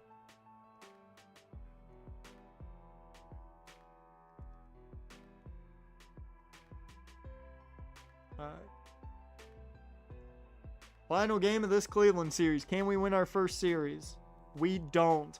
Cade Horton takes the L. Once again, another tight game. I'm tired of these tight games. 2-score game. Is it 1-score game, 1-score game, 2-score game, 2-score game, 2-score game, 1-score game? Ugh. We do beat the Angels, though. Dylan Coleman gets a win there. He bounces back a bit. I'll take it. And the Angels are 5-2 somehow. Meanwhile, down in Double-A early on, a win for Calvin Ziegler. Ziegler gets a win right off the bat. Good to see. He goes 6 innings, 3 Ks. Ooh. Well, we had a sweep of Syracuse early, but the Rail Riders rode us to death. Eder, Tavares, Richie. Bad outings for our bullpen there. Ugh.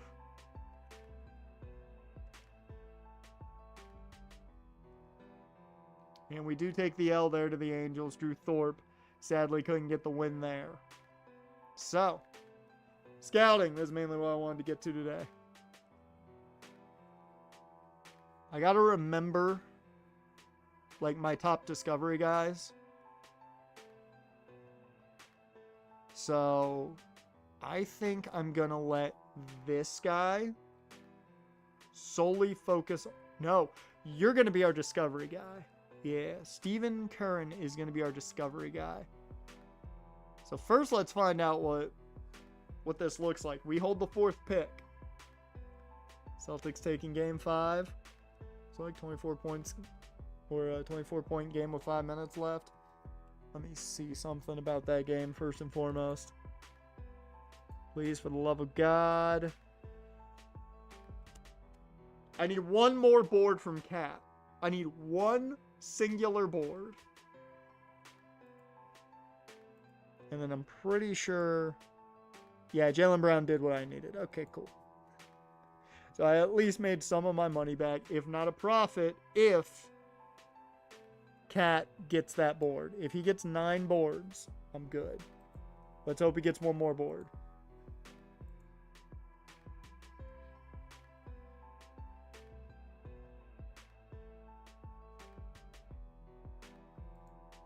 Alright.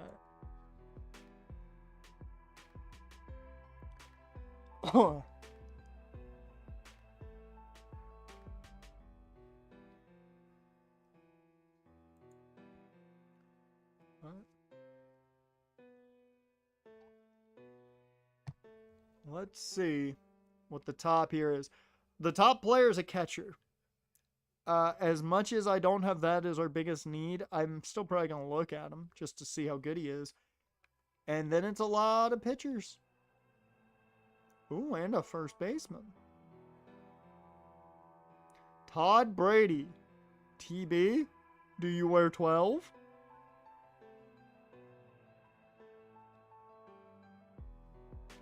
Okay, so I do want to take a look at Jeff McCann. That's a definite. So central for fielders is definitely a possibility. Okay. So kind of the top spots are all over the place when it comes to positions. There's a good chunk of pitchers at the top.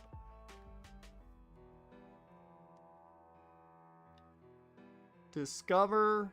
I want you to discover an infielder in the West. You are going to scout one player, and that's Justin Fernandez. And I will have you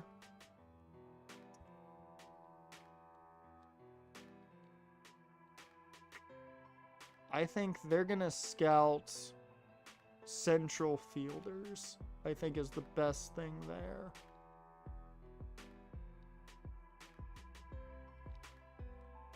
Those top center fielders.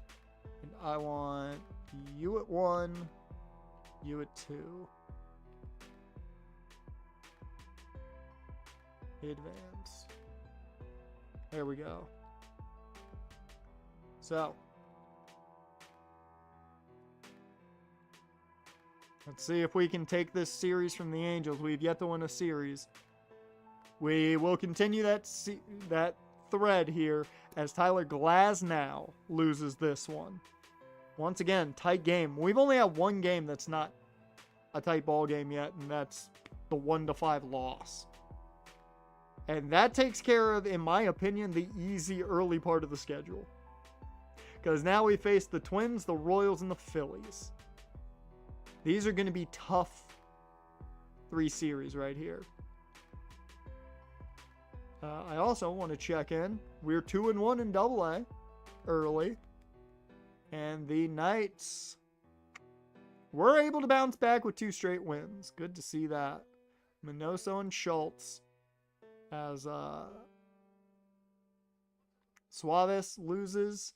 And who takes the win? Mike Beery. I do want to know.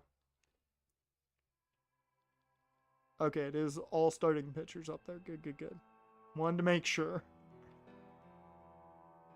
I've seen too much where relievers are starting there, and I don't want that. Alright. We do take a win against Minnesota. Once again, Romano comes through.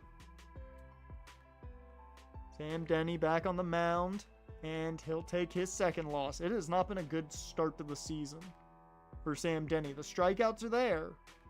The wins are not. I am curious. We didn't hit great in this game either. Overall, Spencer Torkelson with another homer. He does go 5 innings. He gave up all 3 runs. Okay. It's not what I want to see. Matt Manning, though, leads a 1-0 win. We will at worst tie this series with the Twins, and you know what? I'm good with that. Darryl Jones banged up a shoulder tear. Gonna keep him out for 1 to 2 months. Oh, I don't like that. No. I do think I'm gonna have to bring somebody up to take his spot then. Maybe not actually. We have plenty of starting pitchers down at AAA. Let me see. Yeah, we have plenty of starting pitchers down at AAA. That brings Eder into that top spot. And that will bring Grant Taylor into the rotation.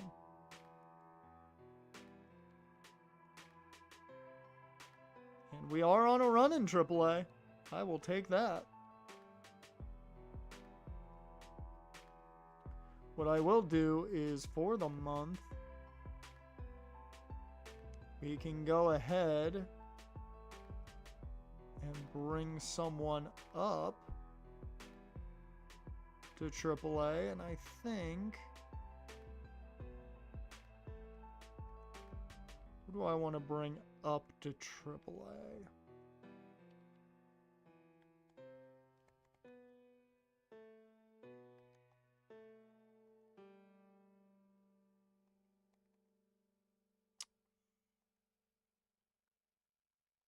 Do I want to bring up Ken Schultz to AAA just to see how he does? Especially with Fernandez struggling, I could swap them essentially. I think that's what I'm going to do. Move Schultz up to AAA. Fernandez will go down to AA.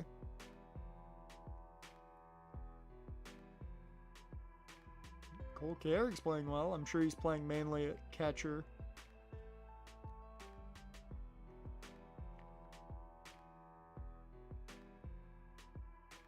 I'm just trying to see if there's anybody that...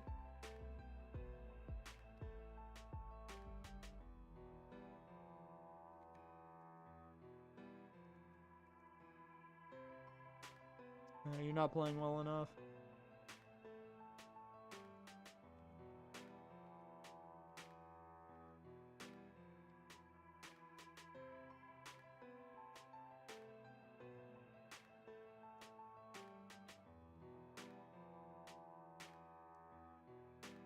It's early in the year, so no one's really gaining anything. And the older guys are just being old, so yeah, we won't make a move there. Okay, Minnesota does fall. We get our first one series. We take 3 of the 4 against the Twins, not the series I expected our first win to come out of. Sam Denny has struggled so far this year. I am interested to see. Nothing's going down yet, so no need to worry. I'm not going to be afraid to make a move, like, of putting him down to AAA if need be. Especially if Darryl Jones plays well coming back from injury. The Royals now are 6-6 on the year. They're not as dominant as we thought they might be. And it is still, as it was a couple years ago, a very tight division early. So let's see. Jonathan Cannon leads off this series and leads it off with a win. 2-0 victory over Kansas City. I do have to know as we jump them now to second place in the division. How is our lineup doing hitting-wise? We got a couple guys on hot streaks. A couple guys who are cold right now. You got Ishii batting 241.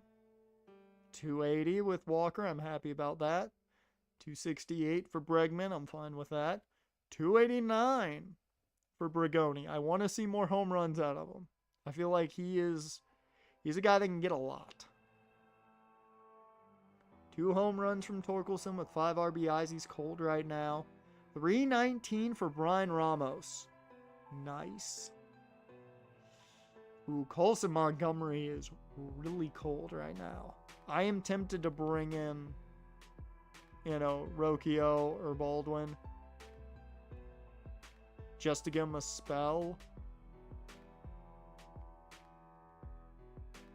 I think we'll bring in Rocchio to give him a spell since he's cold. Give him a little bit of a mental break.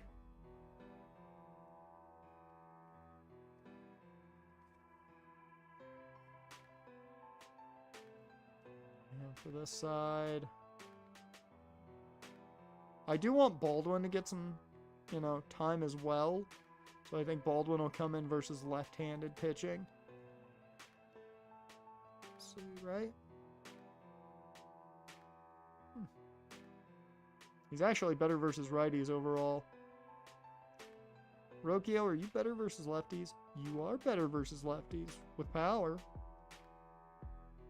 Yeah, let's make that change then. Well, Montgomery, hopefully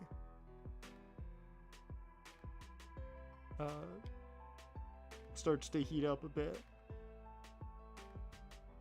Joe Adell's batting 256. I'd like to see the average a little bit higher, but that's better. That's better. He's halted that loss of development.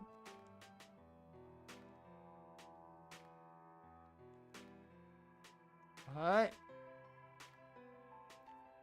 Guys, we did it. We fucking did it. We won a series before even the last game. We have won 2 straight series against divisional opponents. We beat the Royals 1-0. Hagen Smith gets his first win of the season. And it puts us on top of the division early. Ooh.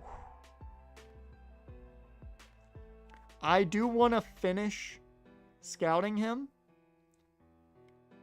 But holy shit, that just changed things immensely. So, recently scouted. Richard Adams jumps from 11th to 9th on our board. We see some guys taking drops. Okay. A lot of center fielders actually got scouted, which is nice. Did we not discover anyone? Because that kind of sucks. No, we didn't. Damn. Okay, how about in the East? Look for somebody. And I'm actually going to move you down to 3 right now.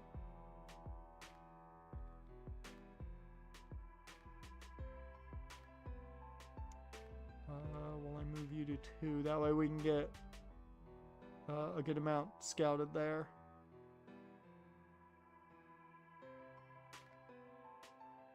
Alright. I just want to make sure this is legit, that draft rank. Before I start looking elsewhere. Okay. We do get it. Get those brooms out. Sam Denny finally gets a win. How'd he do? How did he do is the question. What a game for Spencer Torkelson. He's been cold, and I think he just kicked that cold streak. Brooks Baldwin has a day. Good for him. He homers in this one, does Brooks. A double for Spencer and Joe. Good to see it. Some poor fielding there by Torkelson and Baldwin. Don't like seeing that. He does allow 2 runs, does Denny, but 6 strikeouts, 2 walks. He goes 5 2/3. That's his best output, I believe, inning-wise, which is good. Hopefully he's starting to set in a bit. I can only hope. Now we take on the Phillies, who are struggling. Interesting. Not what I expected to see with the Phillies. We do get the win. That is now 6 straight, as Owen White gets the win here in this one. Meanwhile, in AAA, we sweep Omaha. Luis Tavares, Steven Wilson, Tony Bagley, Noah Schultz. Some big wins. Some big wins for the pitchers here. Specifically, our relievers. Then meanwhile, oh my God, look at the Barons. Rodney Grant got a win. Shane Smith gets one. Jonathan Hazley sadly gets a loss. But Guillermo Marcelo, our first round pick last year, gets his first win.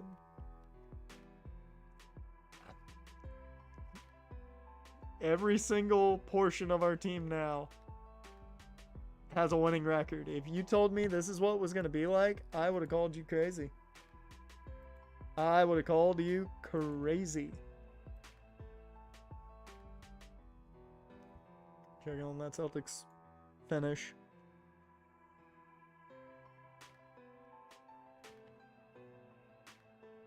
Please.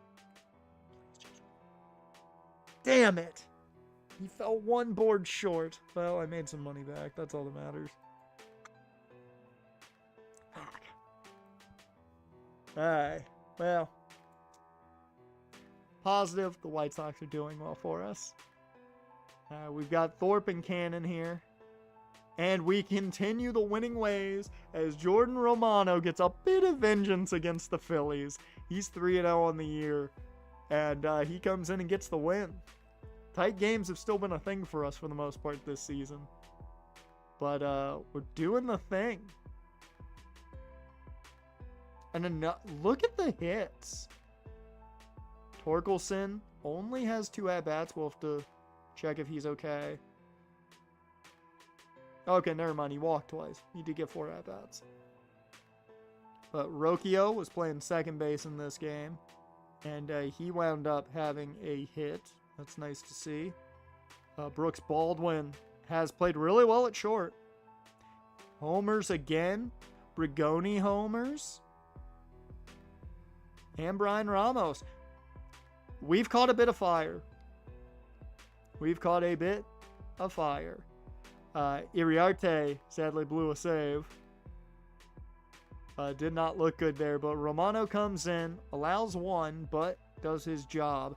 And then Horton and Glasnow finish the job for us. The biggest issue I'm seeing is just we're allowing runs with our starters. Too many runs being allowed by the starters.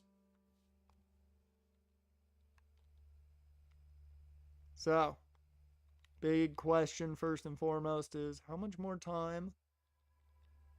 Into 2 months still on that, just making sure. And that series sadly doesn't come with a sweep. It does end our winning streak, ending it at 7. But we won 7 straight and lose a tight one. Iriarte takes the L there. We do get a day off, luckily. And the shockingly good Miami Marlins are up next at 10-9. Can't say I saw that happening. Yeah, Sam Denny's on a cold streak. Don't like seeing that ever. We do want to know Colson is still cold.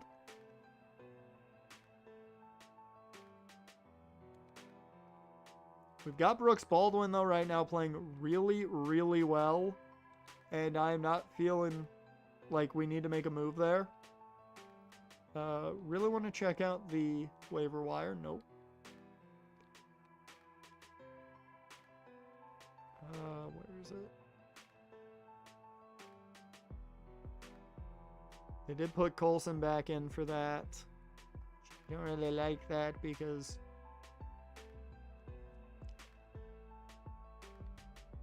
our man Brooks Baldwin was kind of killing it. We've given him some days off, so hopefully he shapes back up. Take on Miami. And it's a win. 9-0. Hagen Smith with the shutout. And a huge day. Huge day if your name is Alex Ishii. 3 hits. A double along with Joe Adele. Colson Montgomery got a triple. He might have just hit out of his cold spell, hopefully. Kyle Teal has still not been great. Bregman gets not 1 but 2 homers on the day. I gotta say, things looking pretty good. Hagen Smith goes 7 scoreless. And Romano finishes the job. It has been a good month of April for us. There have been no fools here. And it is another one series. We have won 1, 2, 3, 4 straight series since losing our first 3. And it's another shutout. This one is Sam Denny finally. Finally bringing that ERA down. And we did not hit as well this time around. Colson Montgomery had a good day last time out. Does not get a hit this time out. Kyle Teal gets 2 though. Walker hit a home run and a double. Alex Ishii got caught stealing sadly. 8 strikeouts for Sam Denny. Only allowed 2 hits. Beautiful. This is what you want to see now. This team's starting to look like the team I hoped we would see. And Justin Fernandez is not looking like what I hoped he would be. We are now going to shift our focus to probably more so the center fielders. Interesting prospect, though, here in Pedro Anaya. We do find a second baseman. Contact second baseman. Good vision. Good discipline. The speed's there, it looks like it could be. Fielding isn't as nice as I would like it. That's a bit worrisome to me, but overall, not terrible. And we do get a first baseman as well, Lloyd Gillis. Was hoping he'd be more of a power bat, personally. But I don't hate it. Good vision and discipline, it looks like.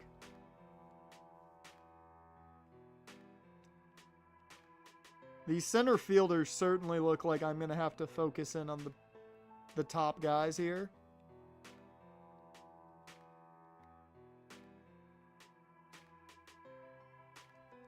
Let me see the... So all... I want center field. Yeah, and the guy that was ranked 10 is falling. So yeah.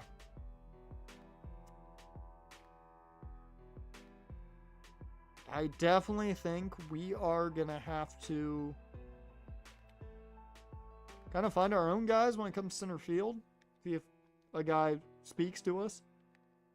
We've got one guy that looks like he might be decent. But we will see.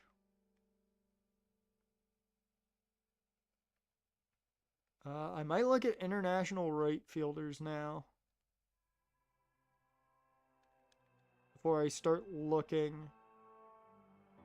at other spots. I do wonder how good this catcher could be.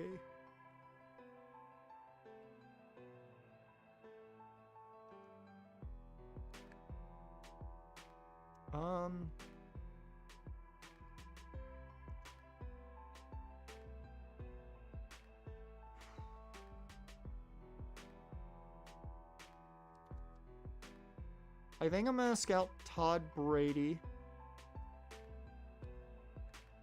Put Brady at 1 here.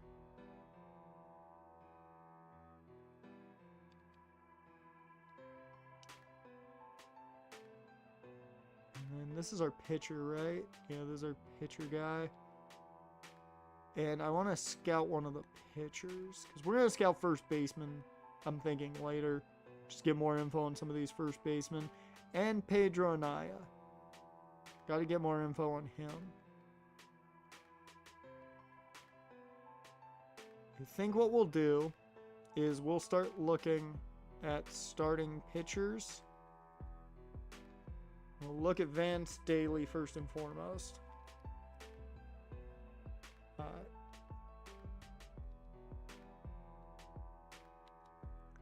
So, can we get our second sweep of the season against the Miami Marlins? We cannot. They do take that last game. Matt Manning falls to 1-2.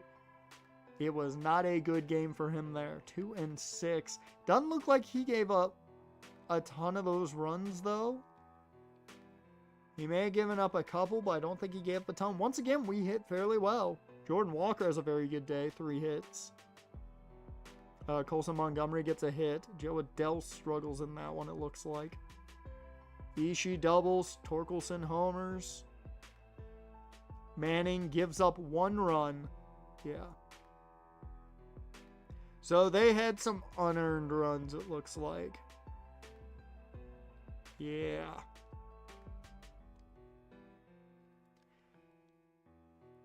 So certainly pitching wasn't as bad as it looked in that final game there. But once again, look at this division. Interesting situation with this division, as you never know who's going to be on top, it feels like. So now we take on Cleveland, who right now is at the bottom of this division. We got Drew Thorpe on the mound, and we do take it 2-1. Uriarte gets the win. He's been up and down this year. Now, we're just about through the month. I am curious to see if there's been any movement at all for some of these guys when it comes to development. It doesn't look like it. And holy shit, the pitcher's in AAA. As the Barons are 12-4 and the Knights are 16-6. Oh my god, a run. They won 1, 2, 3, 4, 5, 6, 7, 8, 9, 10, 11, 12, 13 straight did AAA. Holy shit. And that is without their best pitcher. As for the Barons, they had a good 3-win run here. Lost a game and then won 3 more.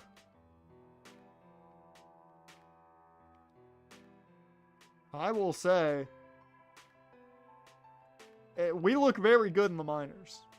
We look very, very good in the minors.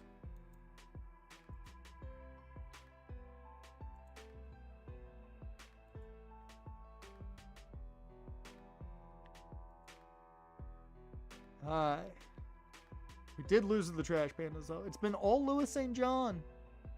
That's not a good look. Not a good look for the young closer. Meanwhile, up in the majors, can we keep our winning ways going? Because we've looked pretty good here in the month of April. Really good month of April. We started out April 0-2 and we're 14-9. We do fall to Cleveland there. Cannon takes the L. Half a game up on the Twins as we fall to Cleveland. Cleveland is the kryptonite, it seems, in the division for us. We don't like the Guardians. We do get 2 straight wins against the Trash Pandas. Ooh. Ooh, but now we run into a little bit of trouble here in AAA. Alright.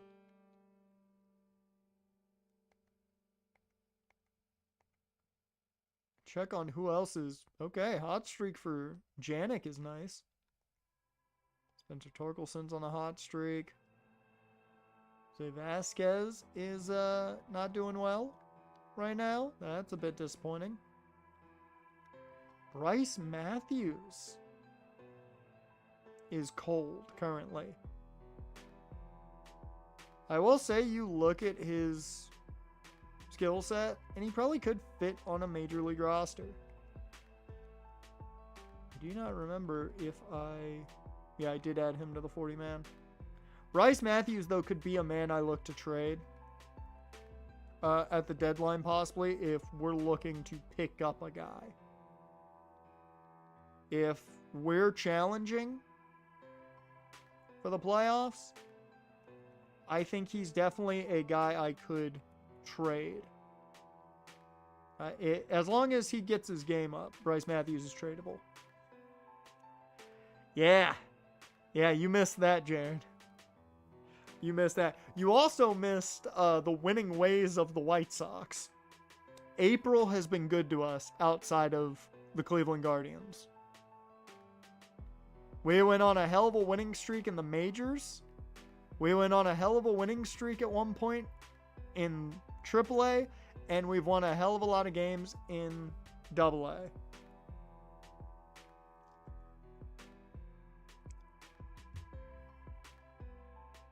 Been quite a run. But now, we see what we can do here to end the month. It's been a good month for us. Can we make it better, though? Also, scouting has been interesting because one of that top catcher we saw is awful. I mean, horrendous. Jordan Romano continues his good play as he gets us the win against the Athletics.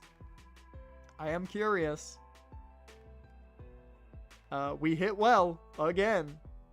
Hitting has been actually going very, very well for this team for the most part. And Montgomery's starting to come back around, which is good. He should be off of his cold streak. Jordan Walker and Brignoni. Homer and Brignoni starting to show that power. Sam Denny did give up the 5 runs. Fuck. He had a shutout earlier. He gives up the 5 runs. He has been very inconsistent overall, which has been a bit disappointing. We do take the series against the Athletics. Iriarte gets that win. And here we go. We have won one series, or we have had one sweep so far, and it was against the Kansas City Royals. Can we get another sweep? We do still sit at the top of the division, 2.5 games above the Twins right now.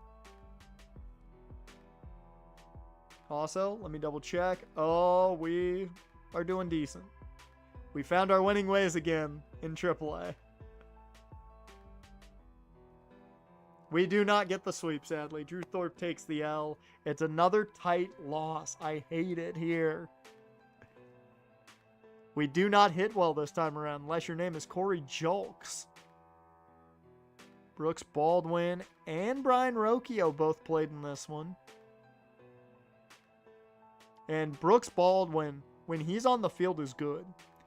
I'm starting to think I may move him to third base, possibly, just to get him more playing time. As much as I like Ramos, I mean, he has been really, really good as Baldwin been when he's in the order. And as it stands right now, he's just not playing enough. I think I might fully move him to third base.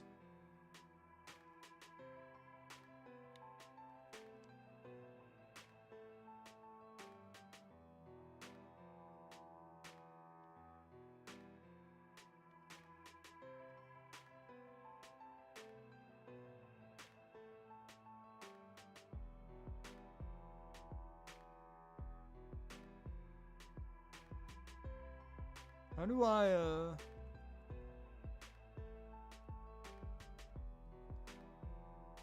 is there a way to legitimately move him to start at third?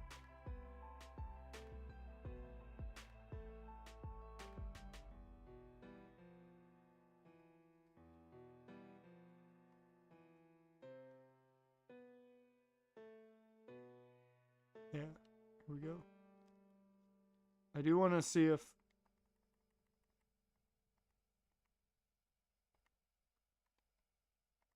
There we go. Yeah. And now he keeps all of his secondary spots. So yeah, he is now going to be playing more so at third. That way, hopefully, he'll see more time. Hopefully. Okay, now, let's keep moving. As we take back-to-back L's. Really been a rarity this month overall, unless it's Cleveland or the Angels. But we do lose out there to end the month, which ain't fun. Let's see, though, what's going on in the minors. Bruno tore it up at AA. Fantastic. Jack Caglione did fantastic. Ziegler has been great. And Minoso put up a strong showing. Good. A lot of good there. A lot of good there.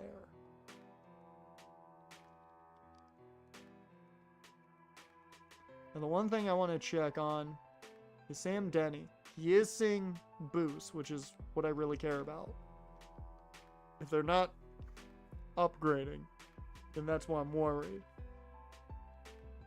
We do get the win against Detroit. Hagen Smith is 3-1 on the year, having a great showing this season. That's a guy I should check on to see how he's been doing overall. He's on a hot streak right now. That home run per 9's going up, which is nice.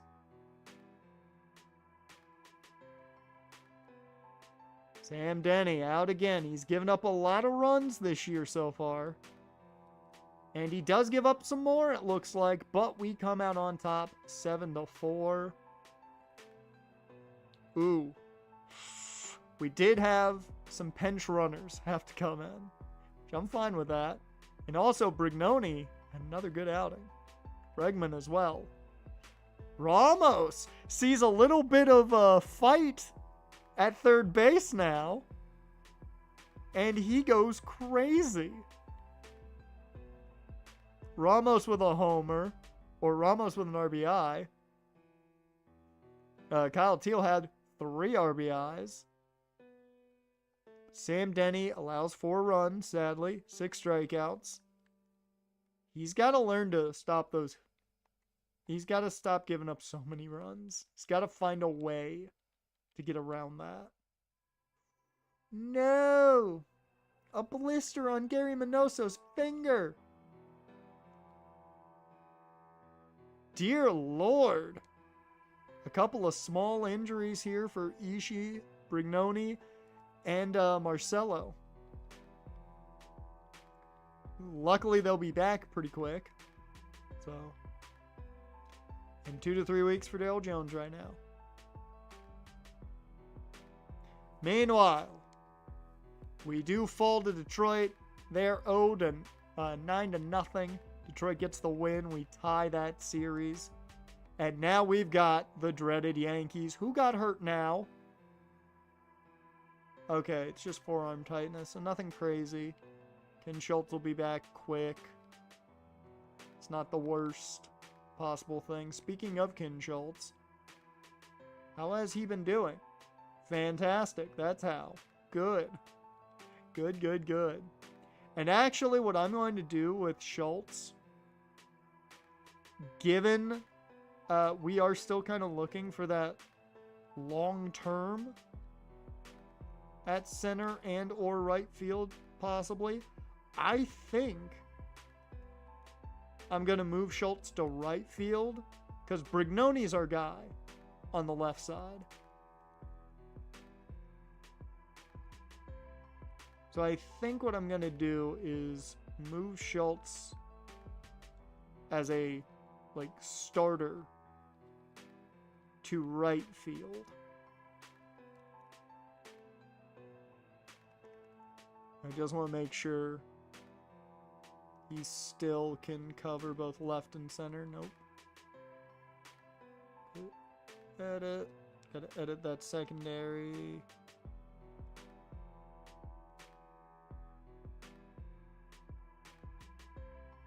Yeah. outfield.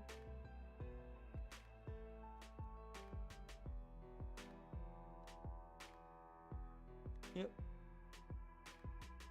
There we go. All right. Oh, I also forgot to ask, how many games do you think we win this season? Also need to move the chat back over. How many games do you think we will win this season? Right now, with the way it's going, I think we can win. I was going to say 85. I think we can win anywhere from 80 to 85. So I definitely think we could be over 500. I definitely think we could be over 500. Playing the Until Dawn remake right now. The graphics look so different. And maybe we'll get the game free at some point. We'll play it on stream. The Orioles acquire Matt McClain from the Reds. The Reds already making moves, and they get a very young catcher who's very good, and Suzuki. Okay, wow, a trade this early in the season. God, it's only May. And Iriarte gets the win against the Yankees. He's playing quite well, which is very surprising. Now Jonathan Cannon taking on Kevin Cloud. And we do take the L there. The Yankees get the win. No more injuries, luckily. What is up with all these top prospects being bad?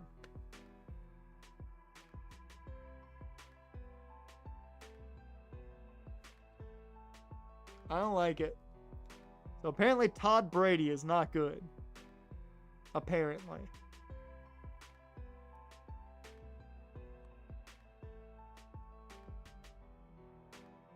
We are still going to look at him, I think.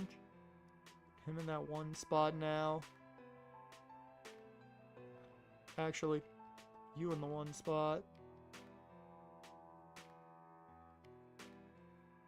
And this is our position or pitcher guy. So we're going to keep looking at pitchers now. Or I can look at Charles Lima. And I think I'm going to look at Charles Lima.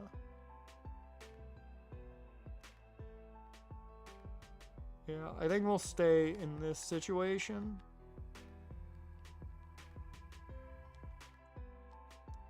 We'll see. Next week we're gonna do a lot of discovery. We'll do some discovery and probably a lot of just casting a wide net on scouting. As we take the L against the Yankees, it's been a while since we lost a series like that. Cleveland was the last team to really beat us that well, but Romano takes his first loss of the season as well. Do have another injury. I don't like it. Louis St. John banged up a bit. That's not good. He'll be back quick, though, so it's not a huge injury. This explains it. We got some cold streaks. Walker and Bregman are cold. Ramos has been cold. I'm going to bring in Baldwin to hopefully get some good playing time here while Ramos is cold. Hopefully, these guys can bounce back. Meanwhile, in the minors, the Barons are still playing very, very well. And the Knights are also playing pretty well.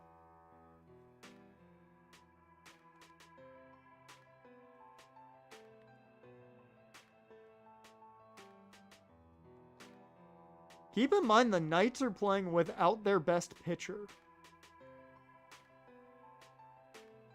They're doing this with the guys under Darryl Jones. He'll be back next week probably, but... well, 2 weeks. But that's crazy. We do get the win against Boston. Cade Horton gets that win. Big one here with Sam Denny. He takes the L. It has been an up and down start to the year for Sam Denny. For every like really good game he has a bad game to go along with it. That's just how everything is gone.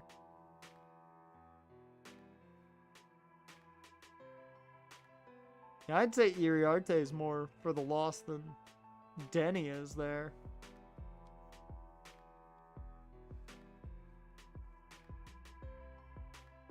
But to the final game of this series, can we beat Boston? We don't. We're in a little bit of a losing spell. May not starting out as well as April was for us. Meanwhile, who got hurt?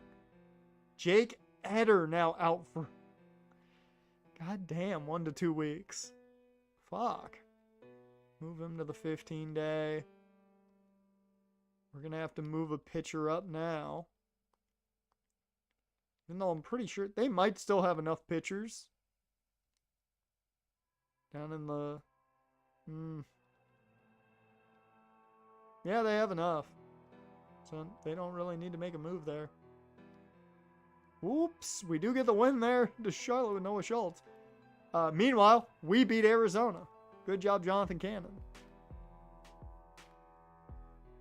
Hagen Smith is up, and he's been one of our top pitchers this season so far, and he will take the L in the highest scoring affair so far. We give up 10 against the Diamondbacks. Meanwhile, Richard Adams is very solid. We know this. Could be a guy we look to. Vance Daly, not as good as we thought he was. And Charles Lima, falling down the board.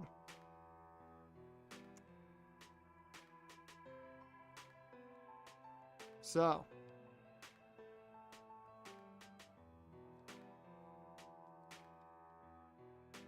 we are going to discover, I think, pitchers in the West. I now want to look at some of these first basemen we scouted.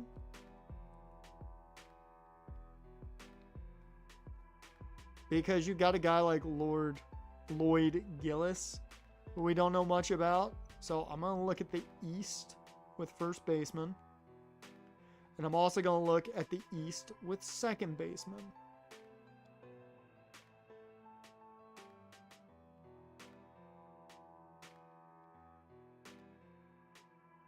Oops.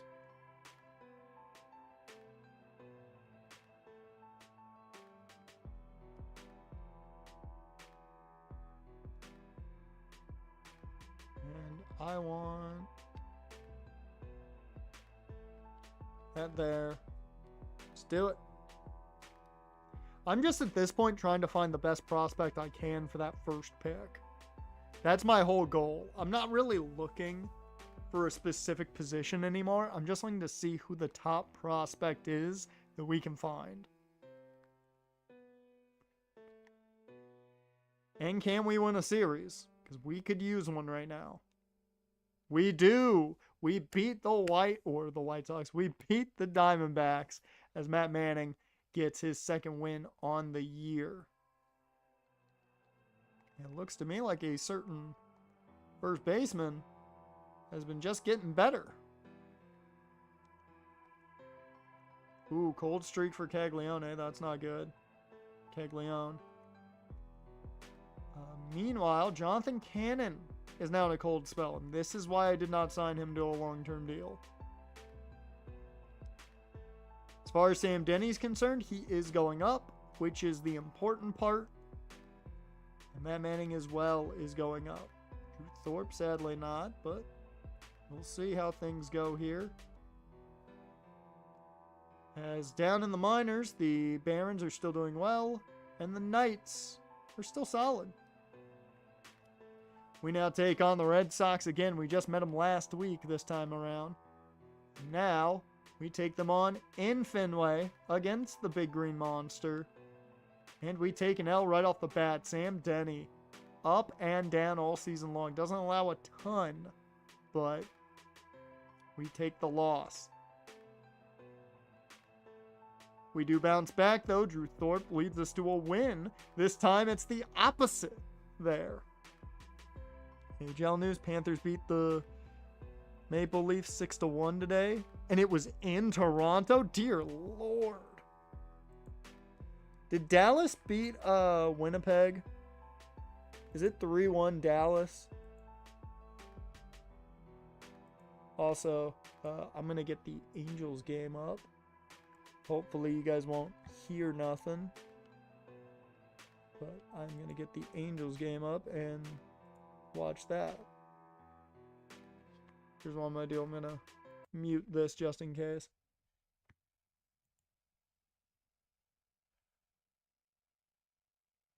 Oh, come on.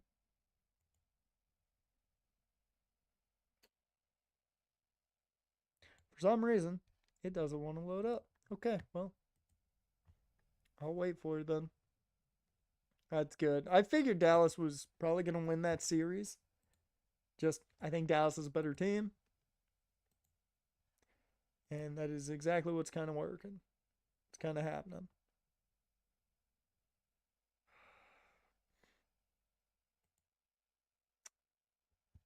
Too many people are watching this game. I'll check back in a bit then. We've got to keep track of our White Sox right now. That's more important to us as there's an injury. Bruised ribs. As well as Fitzgerald has a muscle strain. He'll be out a day. The starting pitchers down at AAA are getting banged up. We do beat the Red Sox in the series. Jonathan Cannon's been on a cold streak, but does lead us to a 6-4 win.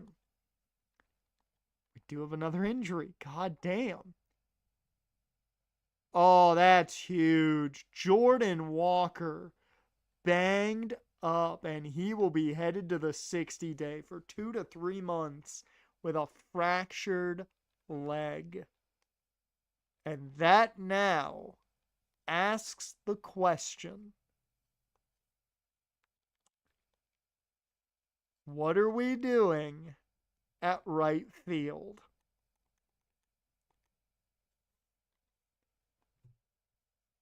Do we bring him up? Is it time for the debut of Ken Schultz? He has not been hitting well at AAA overall.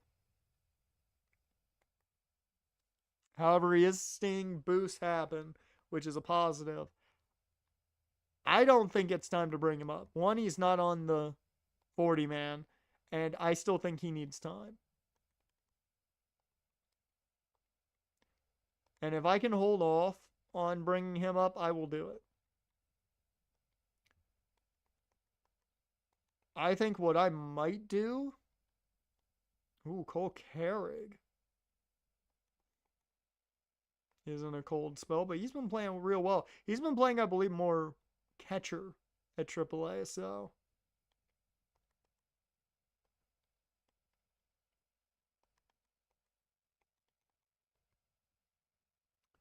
What I think I'm going to do is bring up Dominic Fletcher back to the major leagues. And we will see exactly who fills in. I would expect Jolks to fill in at that AAA spot or at that right field spot, but we will see. I'm also going to move Fernandez, I think, back up. No, never mind. We're going to keep him down. He just has not been fantastic at AA either. Nick Worth has been decent, but he's losing things, and I don't want anything else to happen there.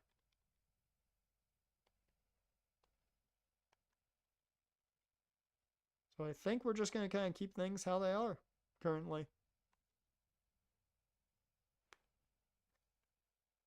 Anarchy in the Arena match announced. It will be Swerve, Powerhouse, Hobbs, Joe, Omega, Nightingale against John Moxley, Claudio, Wheeler, Gabe Kidd, and Marie Shafir. And the Bucks are also involved. Dear Lord. That seems so massively booked. Like, anarchy in the arena is always like that, which is exactly the point. I'm hoping it's fun, because I assume that's a Double or Nothing, because we will watch Double or Nothing, because we do Double or Nothing. It was the first pay-per-view. It's kind of the big one next to All In. So we'll watch Double or Nothing. Hopefully it's a good one. It should be a good pay-per-view, match-wise. Hope story-wise they tell good ones, and it's not 7 hours. That's my biggest worry all the time. Hey, we beat Pittsburgh, who's been playing really well. They're 26-19.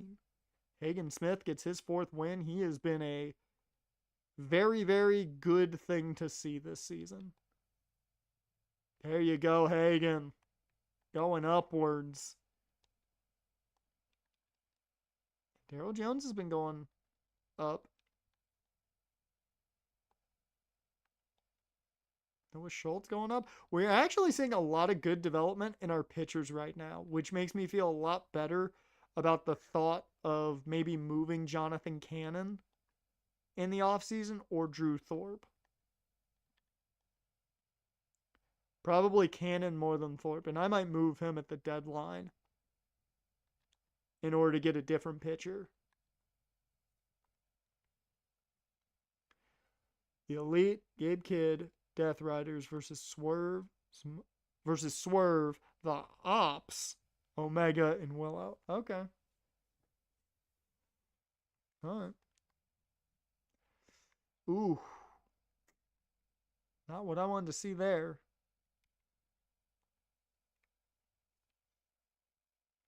Ooh, 6 second basemen scouted, 5 first basemen, and nobody discovered in the West. Great.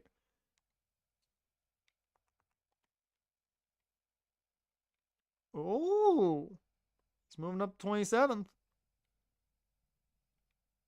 I may just look at him fully just to see. And Lloyd Ellis goes down to 86. So Ellis certainly doesn't seem like he's a steal, which sucks. I was really hoping he would be. But Anaya looks like he could be.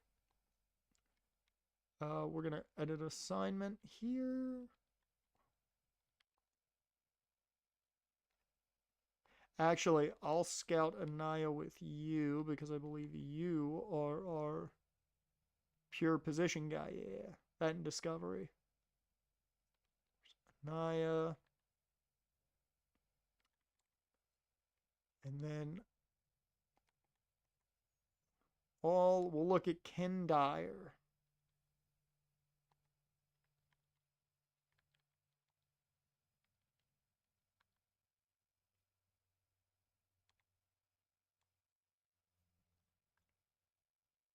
All right.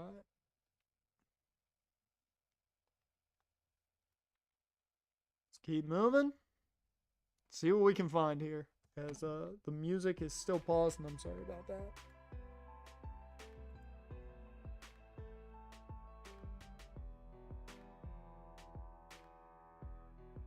Oh, hey.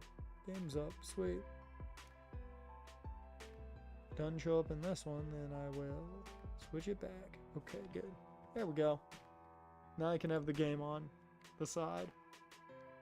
Speaking of the game, can we win a series? We can. Dear Lord. Sam Denny is 3-5 on the year.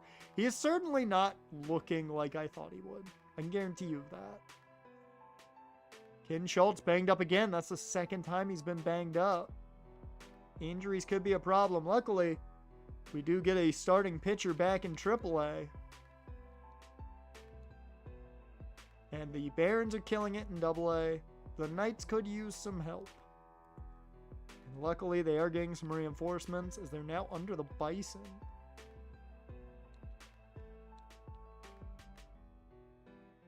Darryl Jones is back, baby.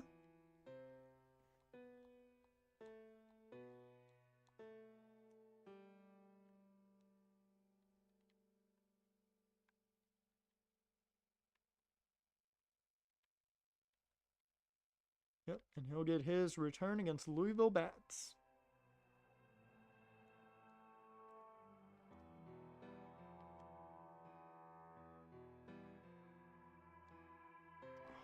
No, do not start a losing streak, guys. We don't need this. We've been so solid.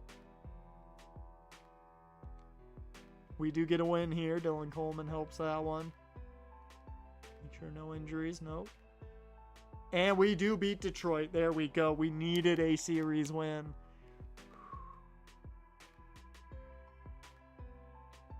3-1. Padres on top right now.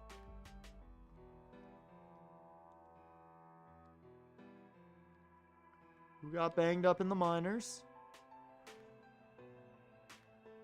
Hagen Smith. Fractured arm.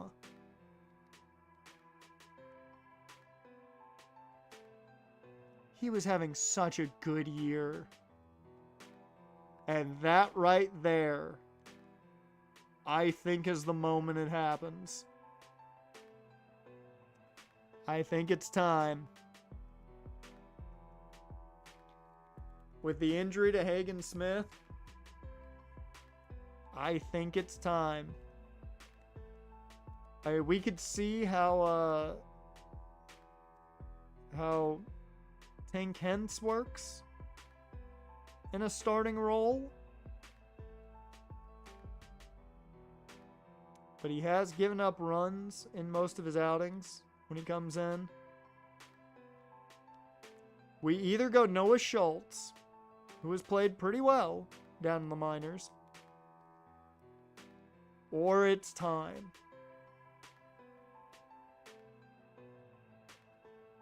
Do we bring up Darryl Jones? Do we do it?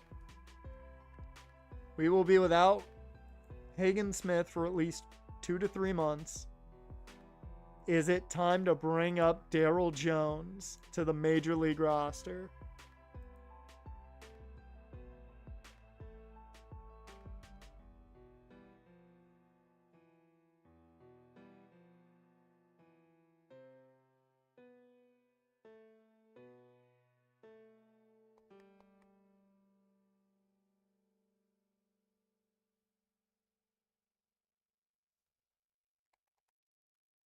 I legitimately think solely because of the injury, I keep Darryl Jones down there.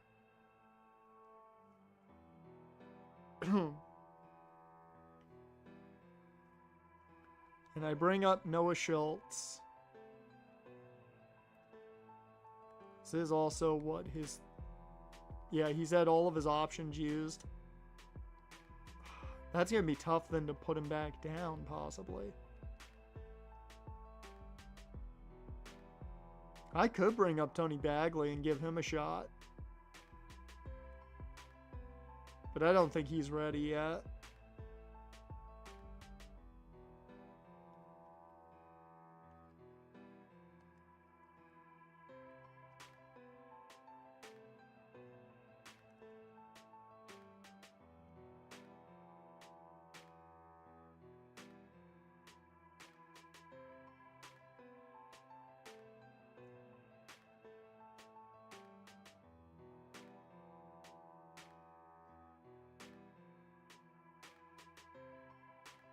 Oof. You got some shit going on. I mean, it is Baltimore. They got some shit going on. Always do, don't you? Do I bring him up? Fuck it, I'm doing it. I think it's time. I think it is time for Darryl Jones to join the Major League roster. That move forces a call-up from Double-A, so I'm going to see who might be good to move up to Double-A. I'll move up Jeff Henley to Double-A. That way we can call up. Yeah. I think Guillermo Marcelo, the guy we call up, more than likely.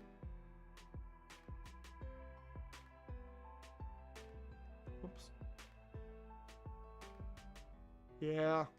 Marcelo's doing the shit, man. Or do we bring you up?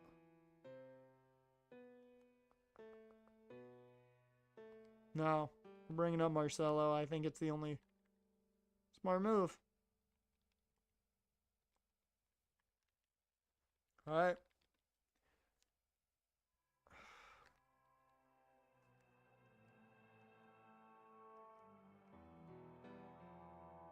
Also, Brooks Baldwin. Now, oh, he's gone down to a 75? Thought he was a 75. Brooks, you gotta get better, man. Colson now in a hot streak. Got a lot of cold streaks at shortstop.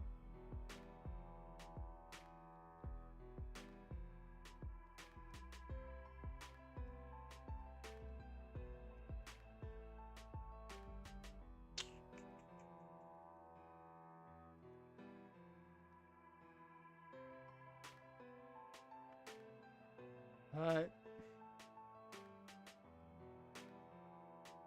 I can't wait to move.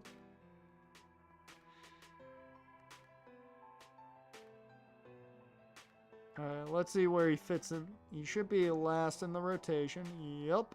Right in. Nothing changes here in the bullpen.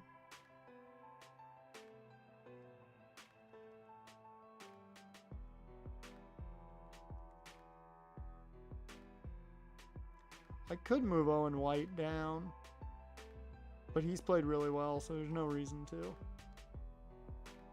And Matt Manning picks up a win against Minnesota. I will ask you this. Do you want to watch the first start in the career of Darryl Jones? It'll be against Toronto in Toronto.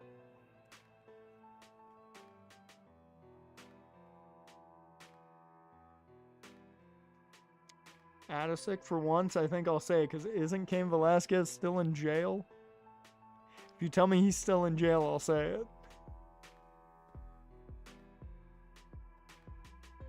You don't mind skimming it a bit? Alright, so we might just do like half innings. So whenever Darryl's up.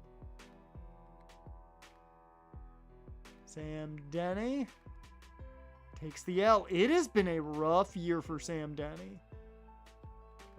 I'm not gonna lie, I'm contemplating sending him down. Yeah.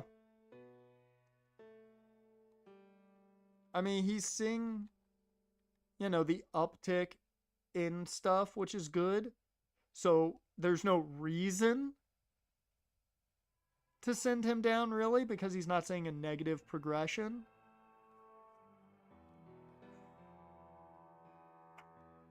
Matt Manning, though, he's killing it. Drew Thorpe gets the win, and we beat the Twins. We remain on top of the division.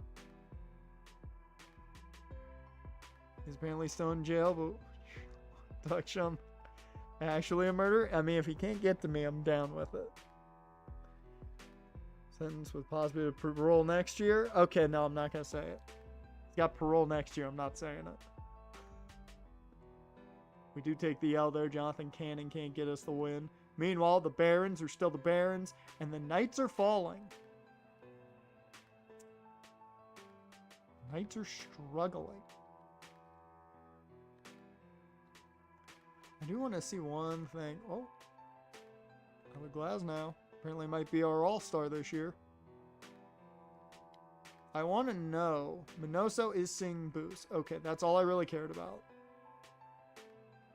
Caglione seeing a positive increase. Same thing with Schultz.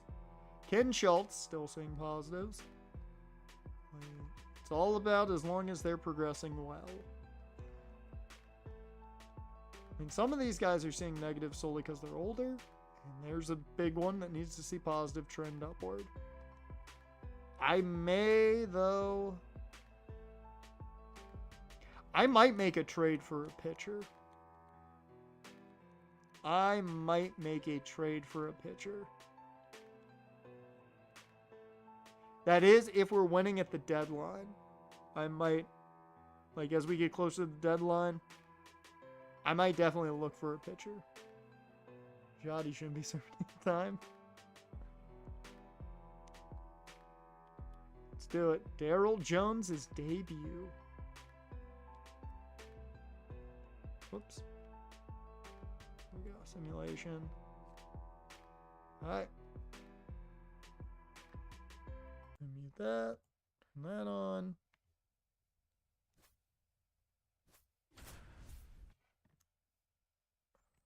What we're going to do is watch the first inning fully. And then we'll go from there, probably. See how things go. Welcome to Rogers Center. MLB The Show with a good one coming at you. It's the Chicago White Sox and the Toronto Blue Jays. Along with my partner, Chris Singleton, I'm John Shambi. And we've got a major league debut on the mound in this one, Chris. Darryl It's Jones. interesting to see how that goes, but I'm sure there's a mix of excitement and nerves running through him right now. Absolutely. Playing your first game in the show, it's just a little different for everyone, but no one walks in unfazed by the moment. I don't care what they say to anybody, and that's especially true as a starting pitcher that's expected to go out there and give your team a quality outing. All eyes will be on him out there on the ball. Should be fun to watch as it plays out. All right, we'll be back to get this one started after this. All right, ready to get underway. So now it's the White Sox DH, Alex Ishii. Let's go, Ishii. Stone-faced Pitbull, damn it.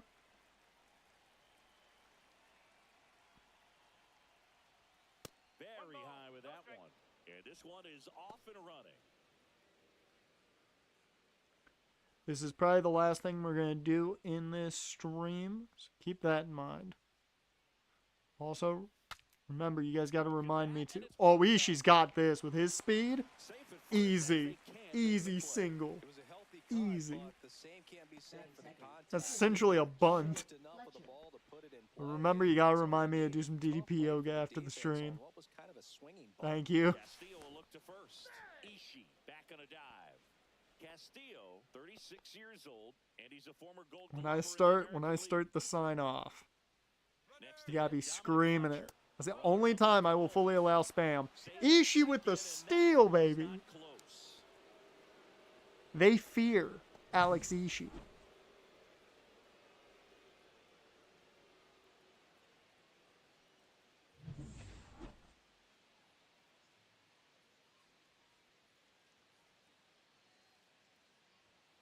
That one foul Ooh, off. Dom Fletcher.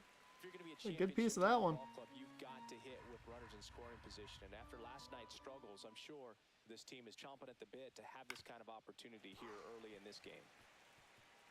Runner in scoring position, nobody out. Here in the second game of the series. I will say I did a red hot core session of That's not DDP yoga last night. Dude, my midsection was on fucking fire. I was sweating so fast into it. I'm like, I knew I was out of shape. I didn't realize it was this one bad. lifted in the air, left field. Damn it. Snyder makes the grab, one away. I thought maybe that was going to drop in front of him. Time to check out the lineup for the White Sox. Getting guys We across got the plate, Bregman at not 3, exactly a forte for Rignoni them at this 4, year. Torkelson, Their Ramos, offense in the bottom Teal, third of the league Montgomery, in and runs scored. Adele. I'm shocked Adele's not a tiny bit higher in the order. I would think Montgomery would probably be our 9-hole hitter. Opportunities and situations. And on top of that, I mean, you really make it harder on your pitcher. He feels like he's got to be perfect to go out there and win a ball Let me game, move or at this. least to put the team in a position to win a ball game. So they've got to figure out a way to relax, get those runners across when they have them on, and especially when they're in Bregman. scoring position. Single brings home Ishii. Swing and a miss as he was out In front. front of the slider.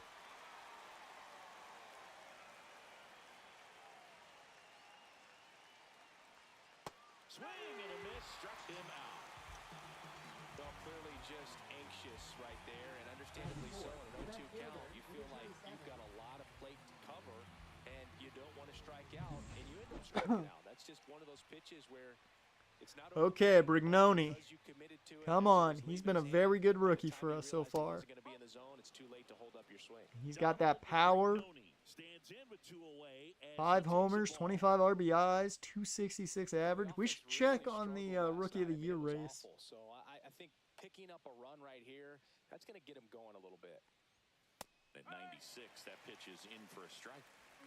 Runner at second, 2 down.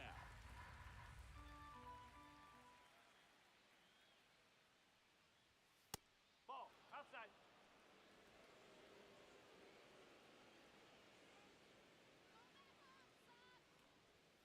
On the ground. Yeah, no, their marketing is all DDPY now, but That is the third out of the inning. I mean, it's just not saying yoga. We'll get their initial shot. You're not changing much. You're watching Major League Baseball on the show. Back here at Rogers Center and getting to start, Darryl Jones. I think he also wants to. It's less. It really is less yoga and just more.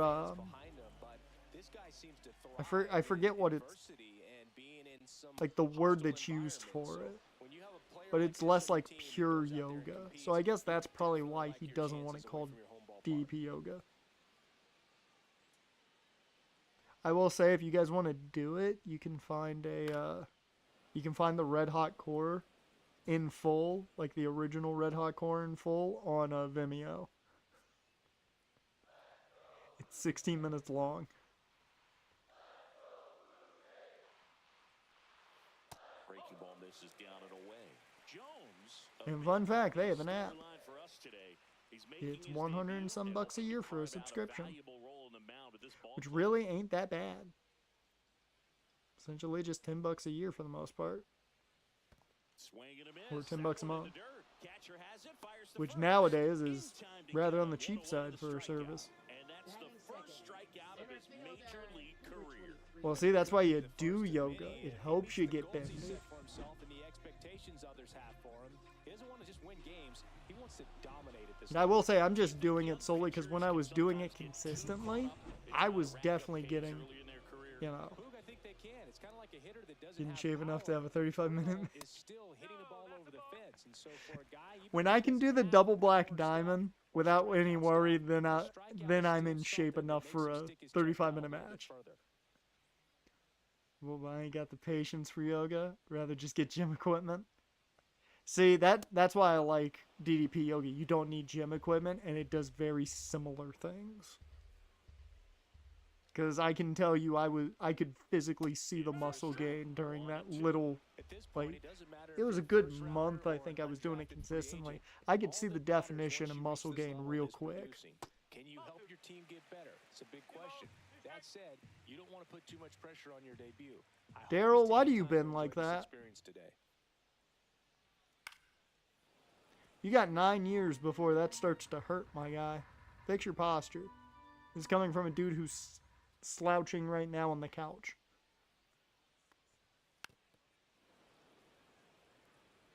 That fastball out of the Where I zone see, can as be long as I'm very able to, effective. Just with my gotta foot keep it in behind the my corners. head, I'm in shape. Still able to do it. Okay, you're double jointed. Oh. And now filled up. See, I can't even get close to doing that.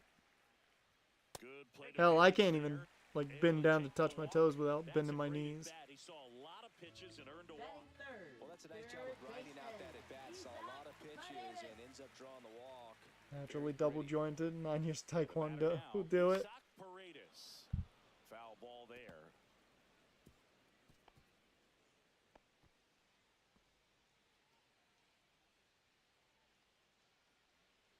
Come on, Daryl. Get the ground ball here for the double play. Pickoff throw. Ooh. Tejas back in on a dive. Man, Angels just went through a quick inning.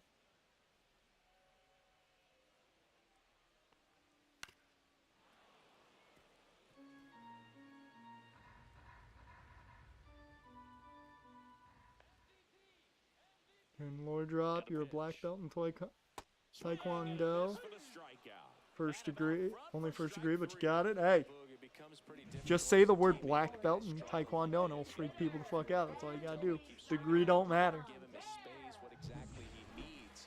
But right now, it's Degree clearly a don't matter. struggle for him, and you're just hoping that somehow, some way it'll click and he can get out. Runner takes off. Swing and a miss. Throw to second. Out the Got door, him! and that Fuck ends yeah, the good inning. job, Teal. Definitely look ready for that Good job. Got in position quickly and a strike down to second base to end the inning. Great throw. Colson Montgomery, who got the job done. Here's the veteran first baseman. Okay, here we go. I want to quicken the pace a bit here. We're gonna simulate this half inning, and we did get a score. I don't know how. Let's find out. Back now.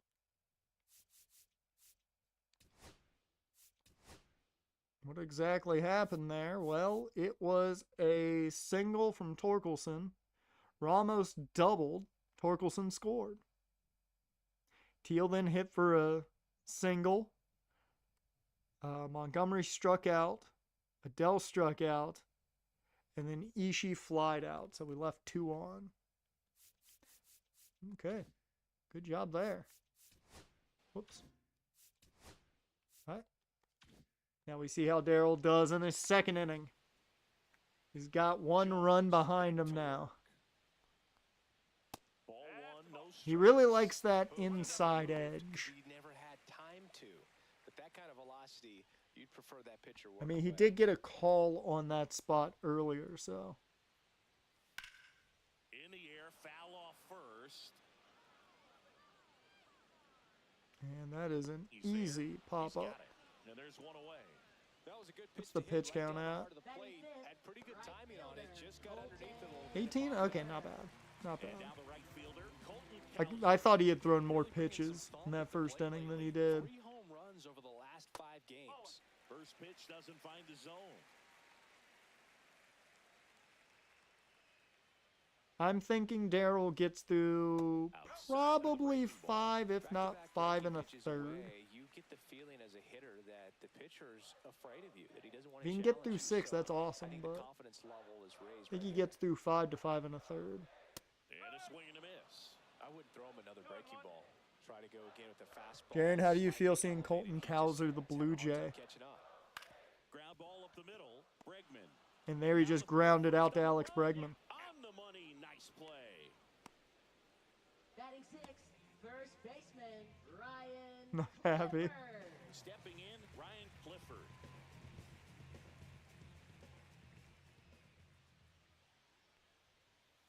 Gets up. And that was a quick inning for Darryl Jones, everyone. And that'll do it. Real quick. 1, 2, 3. go. Nice. Good job. Here at the ballpark. Let's check out the Shohei hits 17th home run. Oh my God. I mean, we are a couple months in, but fuck. Shohei's killing him. Nothing happens there in that half of the inning. And we head back to Darryl. To the ballpark. Now the left fielder, Davis Schneider.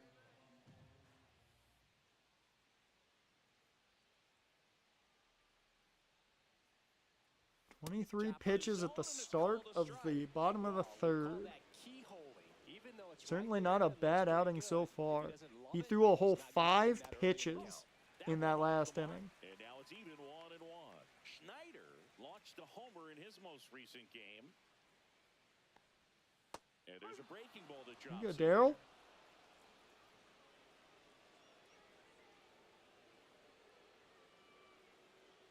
Now, Darryl Jones is certainly not going to be a strikeout guy. Don't expect him to get a ton. Here's a swing and a drive. Oh, And he knew it. damn. Fucking crushed that one. As soon as I start talking about him not being a strikeout guy, he gives him a easy pitch to go after and gives up the first run of his White Sox career. A lot of guys don't get to. And now Jake Rogers. Now, how do you bounce back from that is the question. Nobody out with a run in here in the last half of the third. Swings through that There you one go. for strike 2. Threw that fastball right by him, slightly elevated. That's a confidence boost for this guy out there on the mound. See if he continues. And he gets him. There you go. Strikeout. Matthew That's the exact confidence boost you need after giving up a homer. Ross right there. 3 pitches, all hard stuff up in the zone. It's another example of the way pitchers like to attack hitters in the sport today. Yeah, I mean, as long as you can execute those pitches and not leave them in the middle part of the zone, those are tough pitches to do much with. They're just tough to get on top of, and a lot of times they have that rising appearance we talk about so much. Pretty much blew them away right there.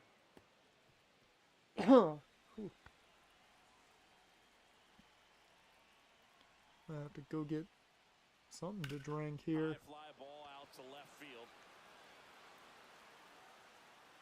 Brignoni pulls that one down. Yeah, I'm gonna let the a little bit of the next inning start while I go get a drink here after this inning's over.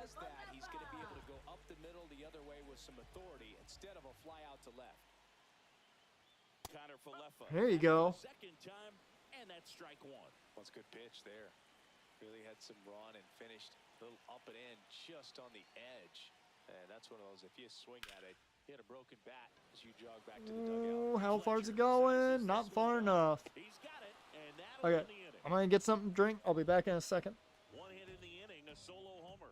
3 innings complete, all tied 1-1.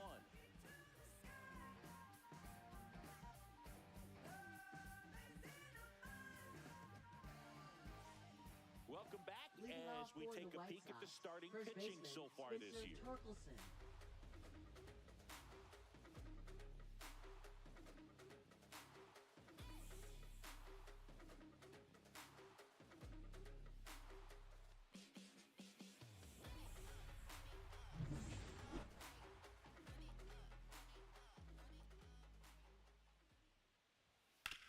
Swing and a ground ball, and that's a fair ball.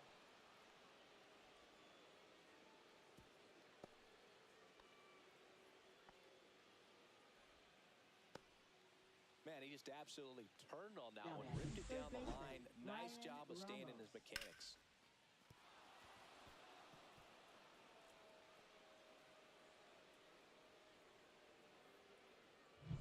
Go ahead run on base. Here's the third baseman, Brian Ramos.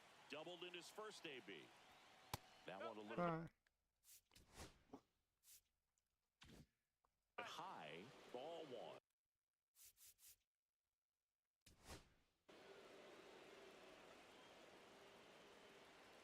Son of a bitch.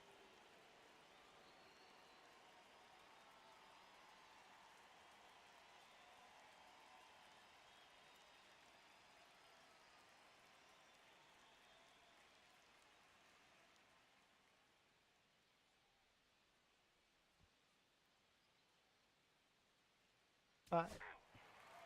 Ooh. We added 2 runs. Welcome back. Let's check out what's been First question. What exactly happened in that last inning? So Torkelson grounded for a single. And Ramos homered. Okay.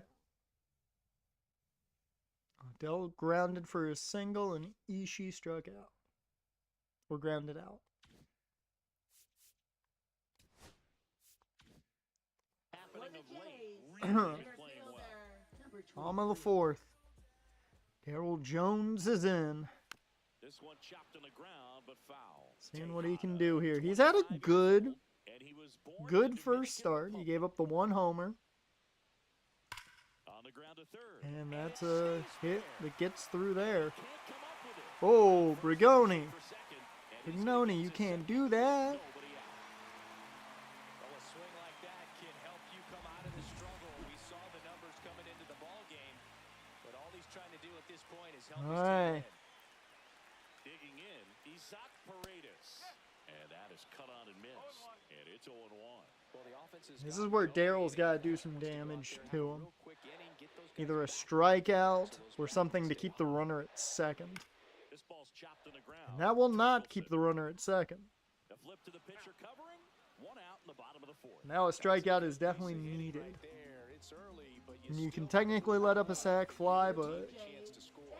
That's exactly what happened. So you better believe your teammates are happy with you after that at bat. Santander in the box for the he's second going to time. 32-team Ball one Dynasty strikes. League. Bro, that's crazy. It's fucking crazy. I don't see how people have the time for that.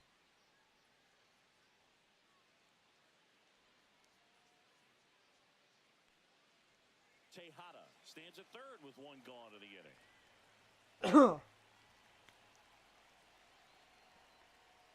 Right through there for a strike. He must have been looking for something else because he gave up on that pitch a little early. It was right down Main Street. Probably not going to see a better pitch to hit in this at-bat.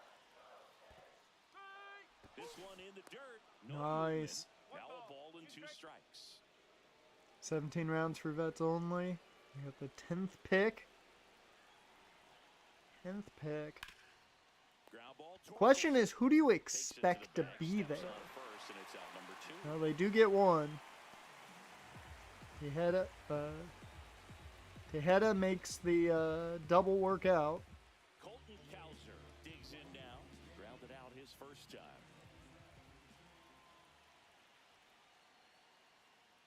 Speaking of a hit, Kyle Hendricks just let one up. Side. Adele moves under. Okay, Adele gets That it. is the inning. We're good. Is he playing right? One hit, no errors, no So walks. Dom's playing center. Played Okay, forward. interesting. It's the White Sox 3 and the Blue Jays 2. So overall, not the deadliest inning that it could have been. Here's how the starter As we will go ahead. Again, we got no runs that time around, sadly.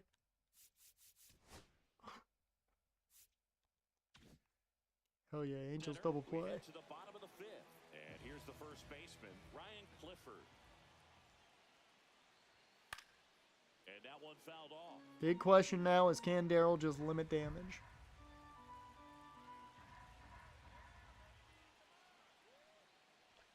Fastball in the inside corner for a strike.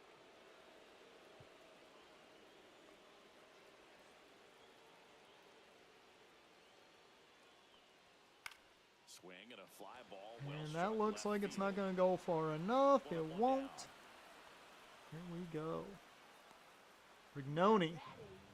Is Brignoni going to be our Mike Trout? Davis Schneider Somehow. next up for the Blue Jays. He's already homered in this game. That means no Genty for me.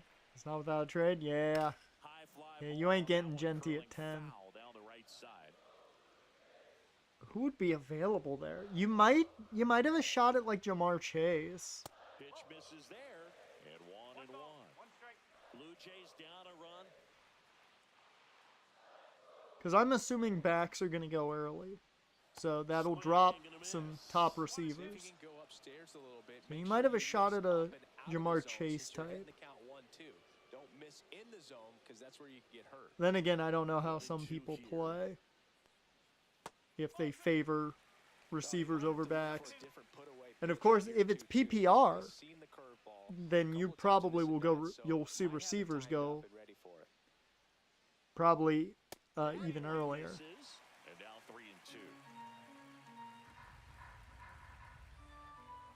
3-2. Is PPR? Yeah, so it's backs and receivers Outside, and that is early. ball 4. You're not going to see a quarterback go until probably the third Here's round. the Toronto catcher, Jake Rogers. Oh yeah, no. Saquon's a definite, and Henry's a definite. Of the game in terms of defense. I would expect someone to probably take a risk with Christian McCaffrey. I would expect someone. Oh, he doesn't get Maybe not in the first round, but possibly the second round. Because these guys have to do so much study and preparation for their pitchers. Oh, it's no quarterback. And really their Okay. job is to guide that staff through a ball game. And so when you Okay. can turn it up offensively and be a force there, that is a win-win, every manager's dream. Next pitch is outside. Well, and that's different than what I've ever heard about, so that's intriguing. Fought off foul. Really great change of speeds. He goes off the off-speed. to the 57 pitches fastball. so far. He Hitter doesn't might know get, what's if he coming can get next. through this, he might get some of the sixth inning. Swung on, belted. That's back. It's gone. Gone. Damn. Dogs gotta eat. Damn. Home runs have been the only issue for us. We give up too many home runs. So direct to the pitch. Absolutely blasted. Every time we have a lead, a home run is the reason we don't have it. Takes a strike. I've noticed that each game we've watched, we lead until a home run. It's not until they just get enough guys on base. It's somebody homers.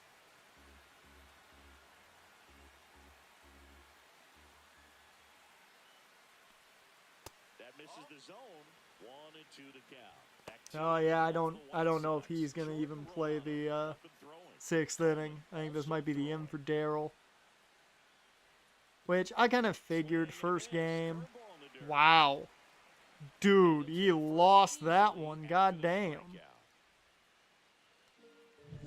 I've never seen a wild pitch like that. What the fuck happened there?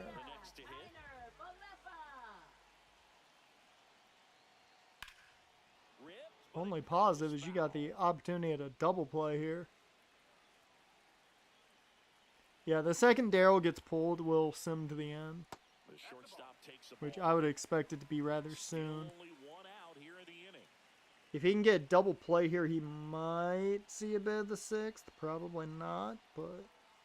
Swing and a miss. And a count 1-2.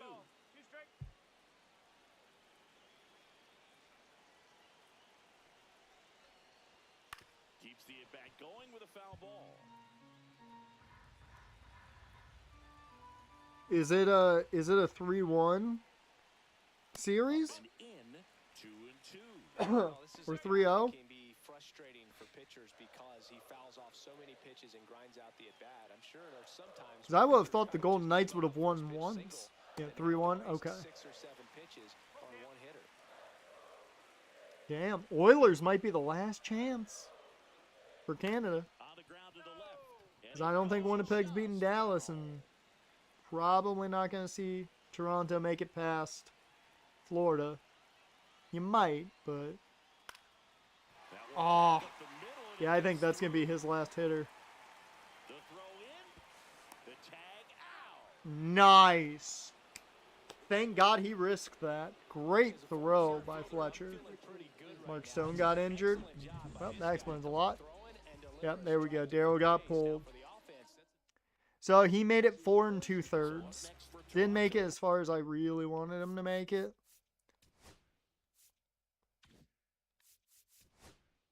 Okay, so now we fast forward to the end of the game. Tied it up. Took the lead. Wow. Hey, we scored. We're up 2. We got a homer. I don't know who it was off of, but hot damn. Glasnow. Holy shit, what a 9th inning. And what? Glasnow finished the job. Hot damn. Jaguars have been eliminated from the playoffs.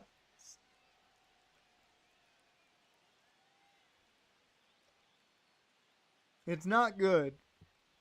It's not good, which probably means the team's going to be good, which is great. Well, someone from the bullpen had to come in, get a big out. Oh, yeah. And had a little time to think about it before he went back out to get the final. We scored 10 runs. Holy shit. To get the save and secure the win. I did not see this team scoring 10 runs in this game. We won 10-4. Torkelson went 4 for 5. Colson Montgomery homered. Ramos homered. 2 doubles for Bregman. Hot damn.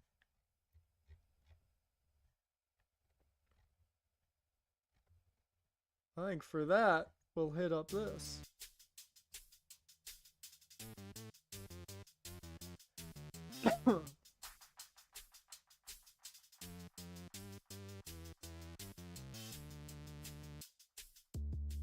Romano gets the win, so no decision for Darryl in his first game. That's always good. No loss. But we get the win, and we will finish this up by ending the month. Matt Manning against the Toronto Blue Jays. And we beat the Toronto Blue Jays in the series. We are 31-25. Let's might as well just make sure we're at the start of the month. There we go. Get the information. Peyton Pallette is struggling. Okay. Chase did well. Caglione did well. Adrian Coran did well. That's good. Eder had a strong month. That's good too. So a lot of good in that. And there's where I start questioning if I should take him down. I'm gonna give him the month just to give him some more starts. But if we don't see that change, I'm definitely eyeballing moving Denny down to AAA, at least for a spell. Glasnow's just older. Drew Thorpe's having a rough go of things. He's just older. There we go. There's the positives. The power going up for Colson Montgomery. Ooh, Torkelson taking a bit of a hit. I don't like that. Jonathan Cannon's been not good.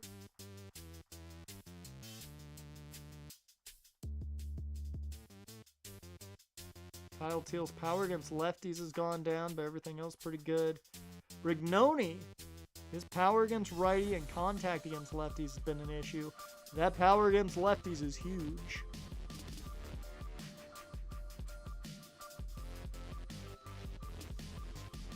Caglione looking really good right now. Power against righties is massive.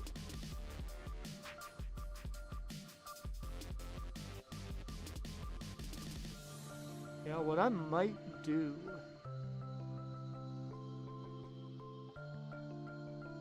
Do I do it? Do I move Sam Denny down? Just to get him right?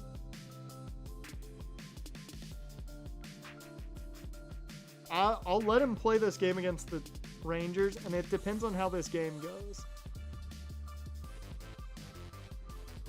It depends on how the game goes. Let's do this. This is how we're going to end the stream. Will we have to move down Sam Denny? Yeah. Yeah. He is massively struggling.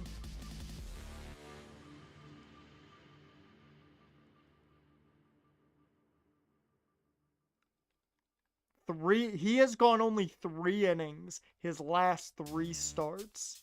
Yeah. Yeah, Sam needs a breather. He's moving down to AAA. And I do not think we're going to move anybody up in the rotation. Like, you know, anybody from AAA up to fill that rotation spot.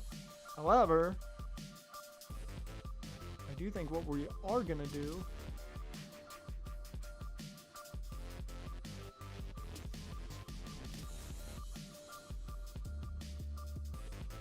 see, who do I want to bring up to fill that spot?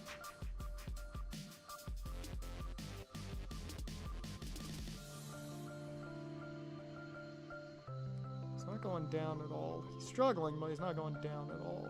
Joe's getting older, so, you know.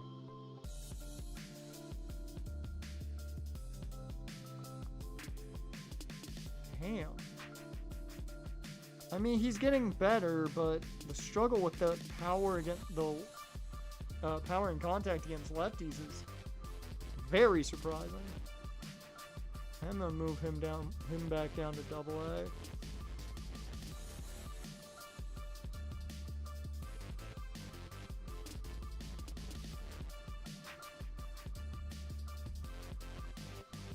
Move you up to AAA.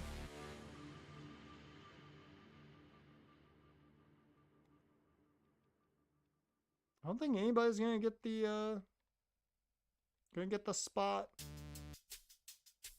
I don't know. I don't feel like there's anybody kind of deserving of the spot, really. Hate saying that, but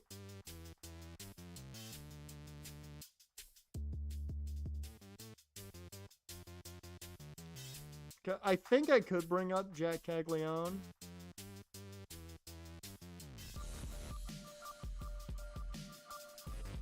But we have no one that is a pure first baseman at AAA.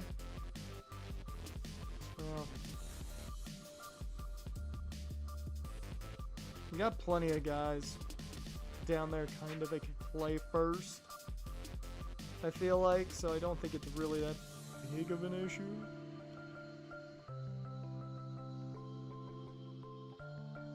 Greg's out here playing every fucking position.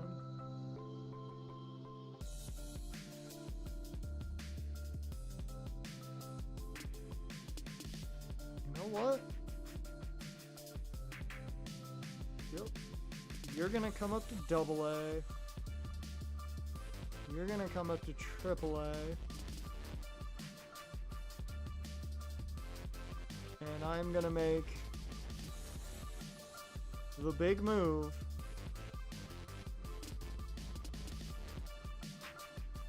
He's got 2 left of moving Jack Caglione to the majors. His fielding has gotten a lot better too. So this is legitimately a possibility where Spencer Torkelson might not be here next year if Caglione shows me enough. I think that right there is the move. 10-year deal to AAA in a few months. He has massively struggled, and it's to the point of where I'm like, I didn't expect this. We got to make a move. He's legitimately Reed Detmers. He's legit Reed Detmers right now. And that's disappointing.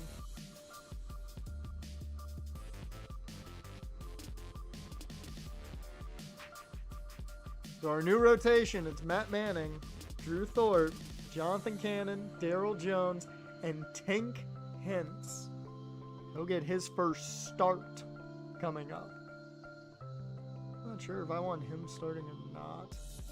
I don't know. I might give Logan White the spot.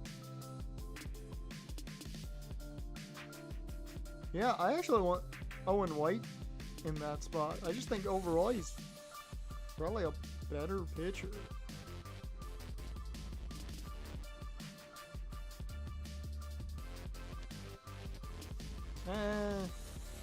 Maybe not. The hit per nine's better, but like velocity and such. We'll see. We'll see what happens. I'm still intrigued with making a move. I am very much still intrigued with making a move for a pitcher.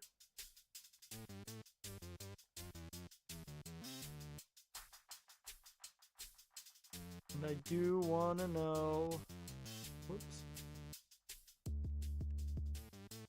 who right now is looking awful? The Phillies and Cubbies. Okay. And over in the American League, the Guardians and the Athletics. The O's aren't great right now, but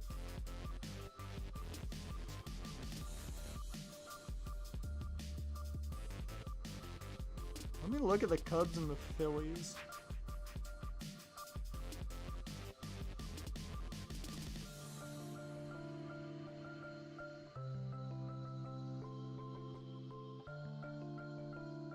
Because if they have somebody on a very, like...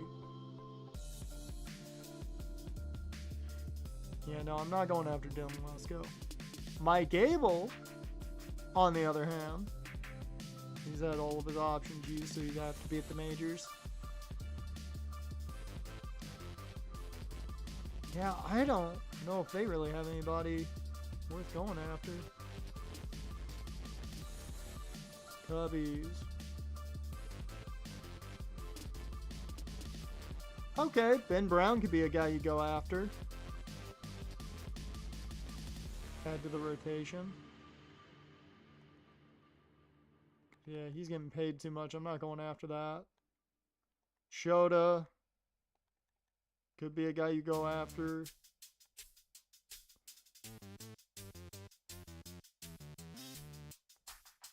What do they need?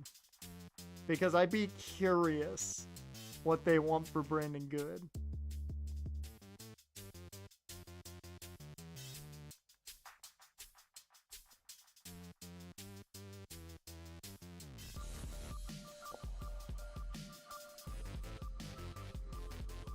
No, okay. Well, we could offer him something better there.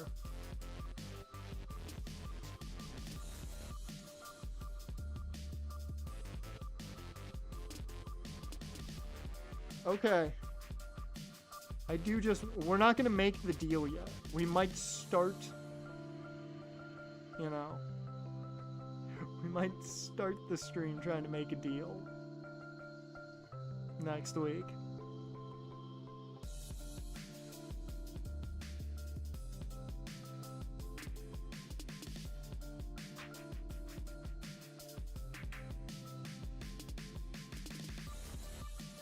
Oh, they're interested though. I planned on giving you more than him. They're interested, which I was worried they might not be. He's on the last year of his deal. Does have one more year of team control. I am interested just to see. They do want more value. So Bryce Matthews and Brian Rocchio would get the deal done. That would give them 2 young pieces for a starting pitcher.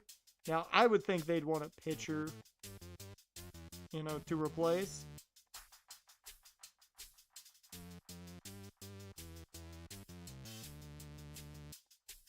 They both are very similar. I would be more than willing to make this deal. Jonathan Cannon and Brian Rocchio for Brandon Good. They get 2 players with 1 more year of team control. And we get Brian Good, who has all of his options available. 1 more year renewable. Hot there. A right-hander for a right-hander. I'm not going to lie, I'm very tempted to make that deal.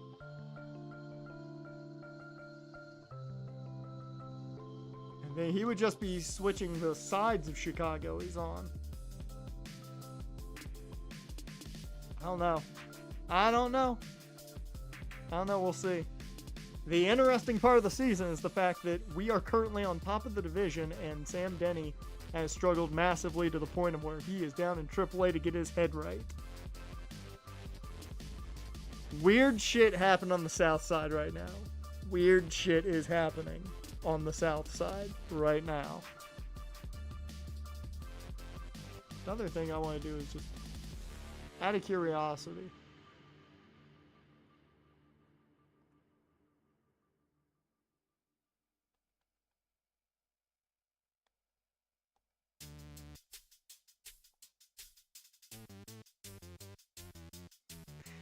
I wonder what's going on the rest of the Central. Yeah. I mean, the one positive for us is Matt Manning has been very good. Like, Matt Manning's been a phenomenal signing, and we did sign him for 2 years, so we do have him for next year as well. I might offer him even more of an extension, but possibly. But, like, overall, Drew Thorpe's been solid. Matt Manning's been solid. Jonathan Cannon's been okay, but I don't think I'm looking to bring him in long term, so I wouldn't mind getting something for him if we can. And I mean, we don't know what Darryl Jones is going to be in the long run. We'll see. He might have to move back down to AAA as well, but... And if he moves down, Sam Denny probably comes back up. But yeah, it is a very interesting situation right now with this team. And even more so now, it's very intriguing because now you add an extra bat in. Where's our DH? Ishii's been DHing. You've got to wonder if Caglione starts DHing now against righties and Ishii just stays and doing his thing. No, they have him DHing against lefties. Okay. Weird, but okay. Saving again. But that is going to bring us to the end of this stream.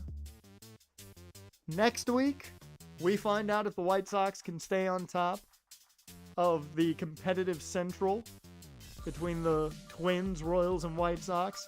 And what exactly does the future have for Sam Denny? And can he get his mind right? Because I certainly did not expect this stream to go the way it did. Tomorrow, we're back for more stuff in the courtroom with Apollo Justice. And then Friday, more of the hardcore Nuzlocke. Next week, you're not going to be getting probably an extra stream. Unless I really feel like it. Maybe. But Jaron, Adisic, appreciate you guys for being here. If you're watching after the fact or we're chilling in this chat, either on YouTube or Twitch, appreciate you too. With that, though, I will see you guys next time. And Jaron, don't you have something to scream and yell at me right now?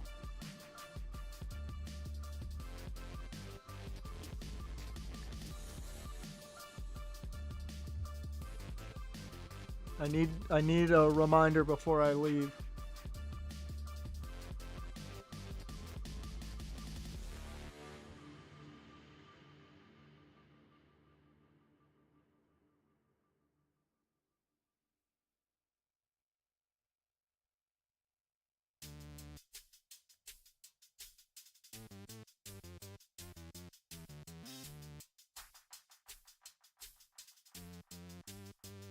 Alright, with that, I will see you guys next time.